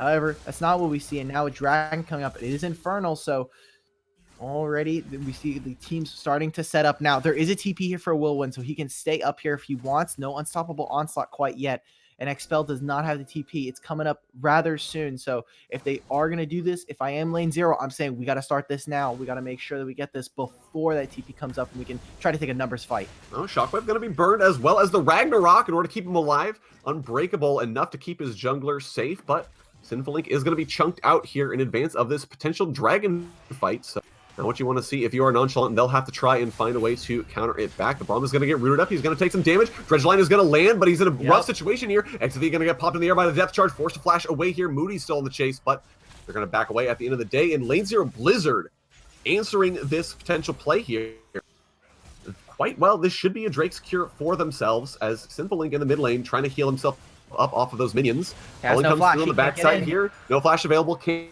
get there. Moody's is able to secure. Lane 0 Blizzard not letting this game go the same way, guaranteeing these dragons go to them. Yeah, I love that from lane 0. Immediately just go for the punish. DTS always looking with those shockwaves, just tries to get it and immediately fishes out for an ultimate, especially with one so high priority. Expel, nice job getting the face smasher here. Now just trying to use a Rift Herald. It looks like they're just going to try and dive. Yeah, go for the dive underneath the tower. Exothy is going to get stunned up. He is going to go down. Moody's takes that one, but Herald has been summoned up topside, and that means Expel will claim the first tower of the game, regardless of lane 0's dive.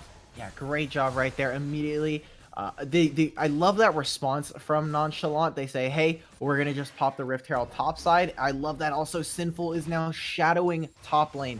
He's making sure that if anyone were to rotate over into Expel, that he can help and try to fight against that. Now, I love also the response here from lane 0, which is immediately go for it. Now they're able to get 2 turrets off of this singular push. So amazing job from the side of Nonchalant, making sure that, hey, if we are going to play weak side on bot side, make sure that Expel is getting as much gold as possible. Make sure that he's also getting a very nice lead for himself. Yeah, and we saw how devastating that set could be from ahead as well in the last game. And now they've sunk a lot of their resources into him, gotten him the 2 towers, as well as all that early tower plating hadn't fallen off quite yet. So gonna have to keep an eye on how Expel does for the rest of this game, as Nonchalant have sunk a lot of their time and energy to making him strong. Yeah, and to be fair, Nonchalant have not gotten any other plates other than that top lane, other than those now top 2 turrets. They got the 5 plates from top lane, but there's still 5 plates available across the other 2 tier 1 turrets. On the other side, however, lane 0, top lane has not been the focus, but they've gone a couple here. They've gone at least 4, 1 in mid lane and 3 down in bot side, so they are able to get some, but you know, it's about where these are, right? We're talking about Set getting a lot of these resources. Now, where do they rotate? I'd like to see for this bot lane to just leave this lane already and just go and hit a mid lane, allow for DTS to sit in that bot side, catch a bit of waves. You have a nice safety measure, and if you want, you can now have that freedom to kind of move into other lanes. If you want, you can even put Scion in mid lane and allow for him to have flexibility between TP and Unstoppable Onslaught. So a lot of options here for lane 0, but it looks like they're just going to stick to normal laning phase, at least for a few more minutes.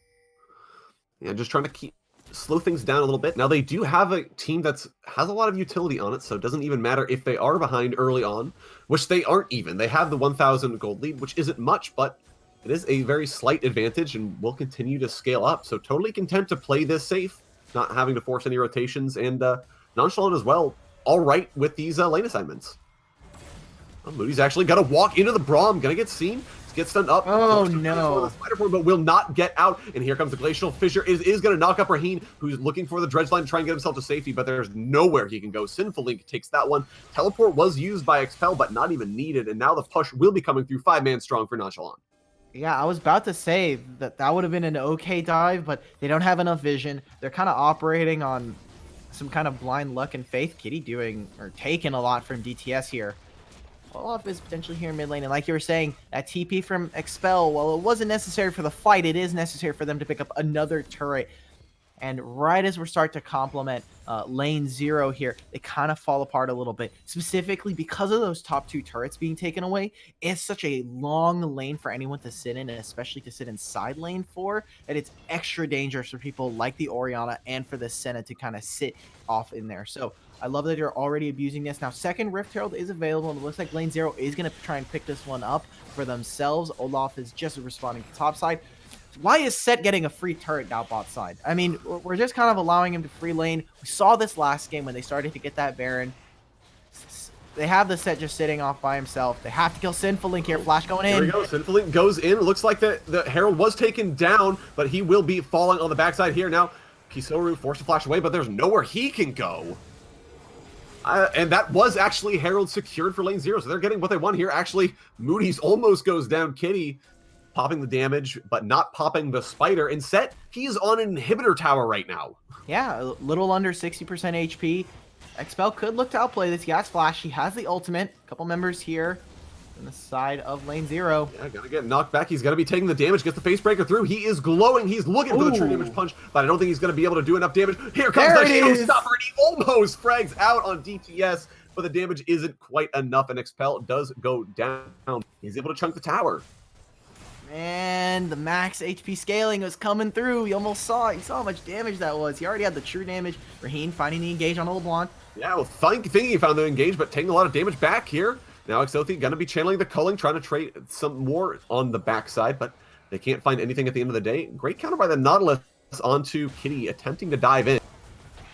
Now they're starting to set up around the Dragon. Kitty actually goes all the way back in, flashing for the kill into Raheem, but can't quite get it. Now the Scion over the wall. He is on the backside. This is a really rough situation for Nonchalant to be in. They're trying to trade back, but there's nothing they can do. Sinful Link goes down. Kisora forced to burn the ultimate in order to get his team to safety. This should be another Dragon going the way of lane 0 Blizzard. Yeah, lane 0 are just too tanky for them to kill right now. Nonchalant, they can't find a way to get in. They're trying to kill both the Nautilus and the Scion, who's just going straight into that backline with the flash, trying to kill Kitty.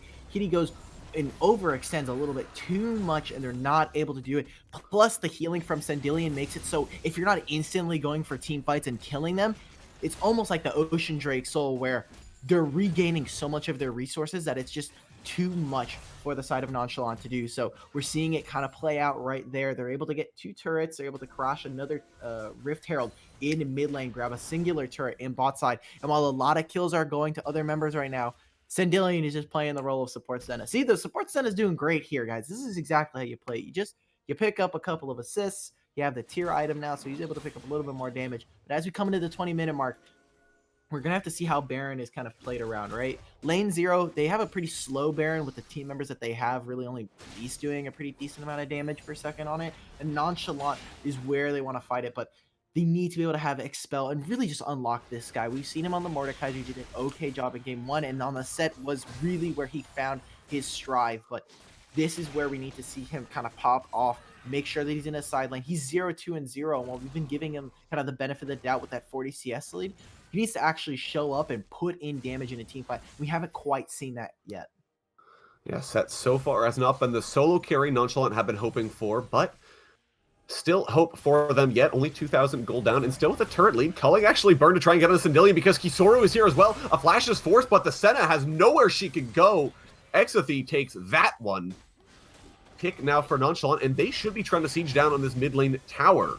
Yeah, and this is why I love every time that we see Exothi on this Lucian. He goes for it. We've seen it last game. Here comes the flank. Coming in from the flank. Kisoru is the only one caught, and he is tanky. He pops a stopwatch, but this is going to be the pullback through onto the Olaf. Oh. He goes down. Kisoru knows where he can go, and here comes Expel. Looking to try and set something up, but looks like he will be forced to walk away at the end of the day. Nothing the Set can do. Nonchalant forced to run back from this tower with the tail between their legs. Yeah, Exothi always tries to find that culling right onto the Senna. Finds it this time, but they end up trading 2 for 1 right there. They don't get a lot of damage there. And I love that, again, we were talking about the flanks from the Scion was going to be key. The flanks between Scion and Set have been kind of night and day at this point. We're seeing the great advantage of this vision and how the side of Lane Zero is able to play around it. Now, if we take a look at the map, there's a lot of red dots, especially kind of spread out. There's a few of those vision wards placed around the mid lane, but in the enemy jungle and even behind them, Nonchalant have great vision. However, Will is able to find a really great flank right in between pockets and just is able to find that great unstoppable onslaught. Gets a nice knock up. It's only onto Kisoru, but they're also able to kill Sinful Link. So not able to get too much off of that. They're able to break that one turret in mid lane for tier 2, but objectives coming up. You still have Baron, you have Dragon, the Mountain in 2 minutes. Could be potentially another Mountain Soul here. We're not getting any of the good. We only got one interesting Dragon Soul this series. Yeah, Dragon Souls have not really come through this series, but still the game 3 and still relatively close, everything being considered. Objectives still in favor here for Nonchalant. Gold in favor of Lane Zero Blizzard, and with this this soul on the table, again, this is going to be really interesting to see these teams as they try to fight for control. Lane Zero Blizzard have not given it up so far, but Sinful Link does have the ability to just kind of pop the Ragnarok, run in, and maybe look for a steal. Yeah, and this is something we've noticed throughout all of the games, that Lane Zero always seems to find some kind of advantage for themselves, whether it be in CS, whether it be through the kills, but they're always ahead in gold when we take a look at kind of this mid game as we start to approach it, right? They're always somehow ahead in gold, whether it be by a pretty large margin like we saw in game 1 or 4,000, where we kind of saw most of game 2 start to take place. And we're seeing it yet again. They're again about 3,000 and ahead of Nonchalant, but now they need to play this a little bit slowly. They already have bot lane being pushed out by the Scion. You also have mid lane control being given up. It looks like they're both just gonna fight for this. And with now cannon minions now spawning in each wave, lanes are really not gonna go anywhere unless someone comes and intervenes. Yeah, so here we go. As the setup starts, Vision is trying to be pushed in using the ball. More or less an unkillable ward here to scout out the positions for Nonchalant. They know where they're at, but the Senate in the mid lane trying to gain priority of that before the Drake spawn. Why are either one of these teams wants to give this? Here? Well, why do we have 5 members of Nonchalant just trying to fight through bot lane? You're giving up a really long lane in mid lane that's going to press up against your inhibitor turret. Seems very awkward for them to try and fight. And if they all have vision, if I'm on the side of lane 0 and I have vision of where your LeBlanc is, oh, here we go. Raheen is going to go for the hook there. Unstoppable Onslaught comes through, and the fight is joined. Piledriver is going to get expelled to the back line here. He's looking for the damage. The Haymaker, though, completely misses. Oh. Dawning Shadow comes through the backside. Sindillion is doing work here, and Wilwin picks up the first kill of the fight. Decimated Smash does not land, but Raheem is on the front side. He is tanking. He is trying to crowd control here, and now here comes Wilwin. Here's the Elisa around on the backside here. Moody's trying to get through the damage. Repel is going to be, or sorry, Stopwatch is going to be used. Sindillion takes a kill. That's going to be another one under the Braum, and Exothi forced to run for his life, but there is the Repel. There is the heal, and this should be the kill. Moody's picks up that one as well. Lane Zero Blizzard take a dominating win, and they claim the Dragon Soul. Yeah, despite DTS not able to land a really impactful ultimate on the Shockwave there, the amount of damage and honestly the sustain that's coming out of this team because of Sandillion is too much yet again for Nonchalant. You're not able to find the burst. Kitty's positioning in these fights have been less than lackluster as we're not really seeing the burst. Olaf is not able to survive long enough to try and deal with DTS or Sandillion. And even though Expel finds an amazing showstopper to get right into that backline, the Dawning Shadow, the piercing darkness from Sandillion is providing way too much healing and shielding for this team to deal with. And now with a Mountain Soul, it's going to get exponentially harder from here on out for the assassins and these backline divers like Olaf and like LeBlanc to really start to find their impact in fights. Yeah, of all the dragons to spawn, this was the worst for Nonchalant to give up, as the durability goes so far towards keeping the members of Lane Zero Blizzard alive. So a difficult position to be in for Nonchalant, but they are not quite out of this yet. They have to try and find a way back in. I mean, they get durability. They also get this nice like anti-burst shield right on top of them at all times. It's like having a mini Aerie summon Aerie on you at any given moment when you're not taking damage. So it's like, how do you burst through all this? It's like you burst through all of it, and it's like they still have a lot more health. And like you were saying, the resistance is coming through. They don't need to build all too much. Scion becomes nigh impossible to kill without a 5-man, and even at that point, there are horror stories of this champion just running through teams. A difficult proposition to be in, and now that the team fight composition is online, it's going to make these fights Fights around objectives, very difficult. Kisora eats the last caress, but they're not going to quite go for that. They're just going to secure that top lane tower. And Expel back on the bottom side, he is going to be trying to go for this this tower. They do have the pressure, but he is doing no damage to the Scion. We have a good old-fashioned wet noodle fight here in the bottom side of the map. Wilwin not doing that much, as here we go, trading the damage. Another Decimating Smash gets interrupted, though. Wilwin is going to be slowly losing this. But the anti-healing does come through. Expel has to be a little bit safe, but we have to catch on the Kisoru. Pops the Unbreakable, is going to stay alive for a little bit longer. Last Caress does come through, but they won't find the damage quite yet. Piercing Darkness not there, and there it is. Dawning Shadow picks it up. Sendillion with the snipe, and now they have the pick. Kitty is going to try and trade it back. Oh my goodness, he can't get the kill on a Sendillion, though. The healing is just too much. Why is no one sitting here with Moodles? Yeah, no one is sitting here. Moody's looking. Can't quite get it. Forced to repel out to the wards here. The sustain from the Senna does come through, keep everyone topped up. And now here actually comes the teleport. It looks like they're just going to go for this Baron. Yeah, they can right now. There's no flash on Sinful Link. Sinful Link is going to have to get real creative along the side of Nonchalant. DTS, I love this. Going for a flank, immediately going to kill him. Yeah, the Ragnarok is popped, but the Olaf has nowhere he can go. Nothing he can do. The set is uncontested in the bot side, but the Baron is going to go over for free, and Power Recalls should let them get there in time to defend the inhib. Lane 0 Blizzard getting everything they want out of this. Yeah, but Expel is sitting in bot side, at least trying to find some kind of positiveness in the dark that is this game for Nonchalant. Able to get the inhibitor here. Gonna stall at least for a little bit.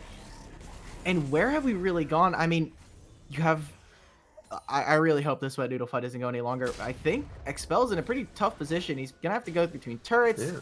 Everyone's here. But there's nowhere for him to go. He's actually got to go for the pile driver here. Get out using Moody's as the escape route, but no, there's nowhere he can go. The Senna is there. Sendillion actually does pick that one up. He did claim the inhibitor, though, and that helps alleviate some of the Baron pressure, but I don't know if it's going to be enough here.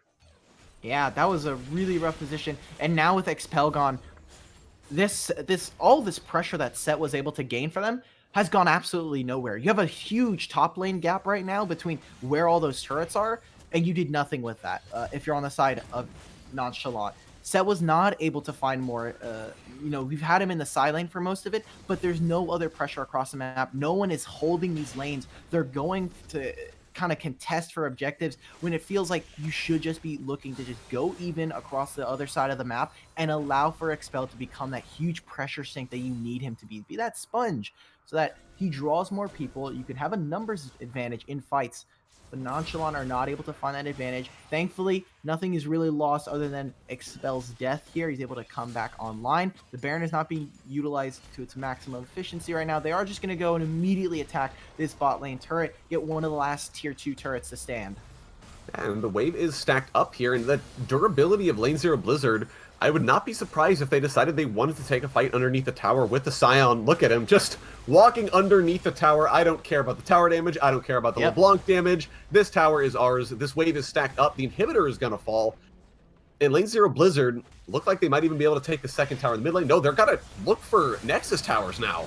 Yeah, they can. Here we go. Here comes the fight. 4-man Shockwave is going to land. Chunks out the team. Dawning Shadow over the backside as well. This is going to be a huge chunk. Dilution is down. There is nothing that that Nonchalant can do. You have Expel trying to be the hero on the backside. He's on to Sendillion, but he can't get the damage through. DTS picks that one up. Kitty actually goes to the backside, but the Curse the Black Mist is enough. Looks like they are going to get the stone on the backside. The CC is there. The damage is not quite, though, but look how durable Raheen is. Tanks that Nexus laser. No problem. Sinful Link is forced to run away, barely any HP, and they're still full HP. Kitty trying to go on the backside. Sendillion actually might go down here. He takes some damage, but he doesn't quite go, and there goes Kitty. They found his portal. They took him out. The Nexus is exposed.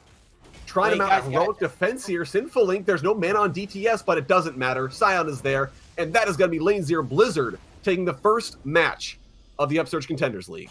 Yeah, that was a great way to kind of start off our season here and start off the year, right? That was a really, really strong game 1. Kind of excited. Then we go into game 2, much closer in game 3.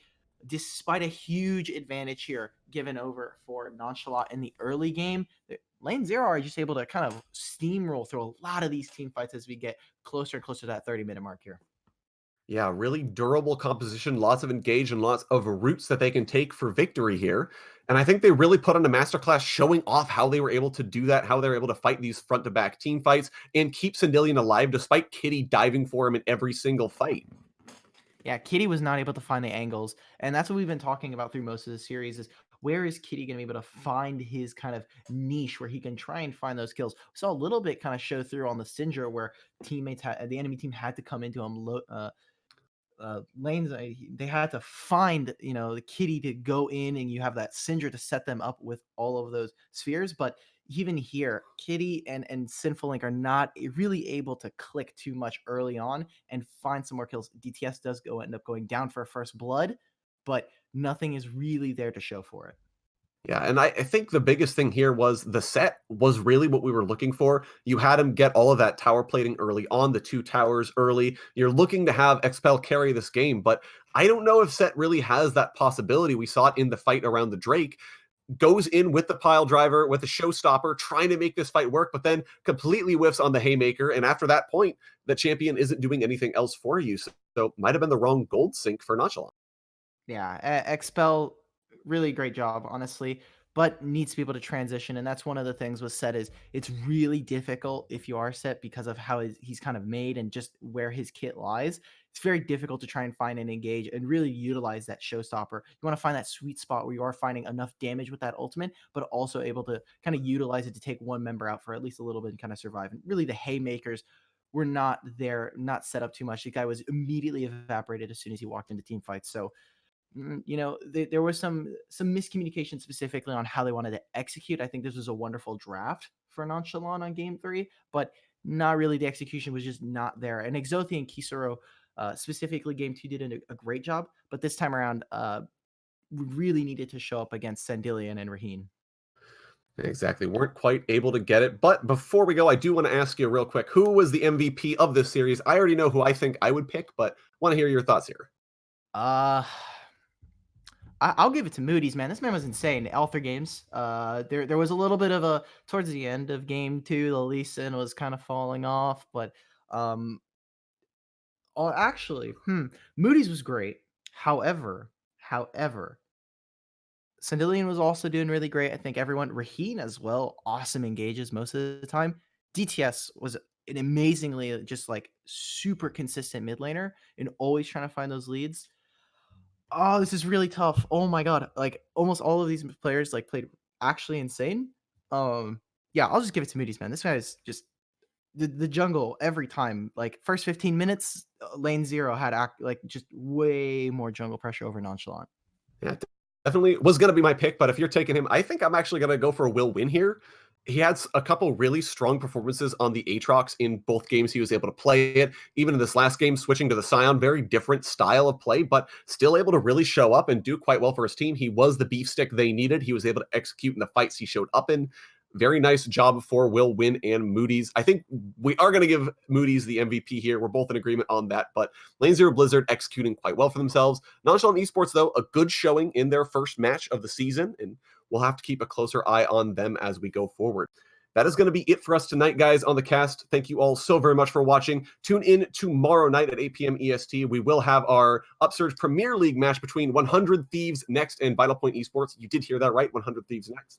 Oh, never mind. That was rescheduled, so it will be somebody else. But either way, tune in tomorrow for the UPL match that will be going live at 8 p.m. EST. So we look forward to seeing you there. Myself, Joe Helmite Silva, Dimitri Alkbatter Toledo, and Hypertension for streaming everything tonight. Thank you all so very much for watching, and we'll talk to you all later.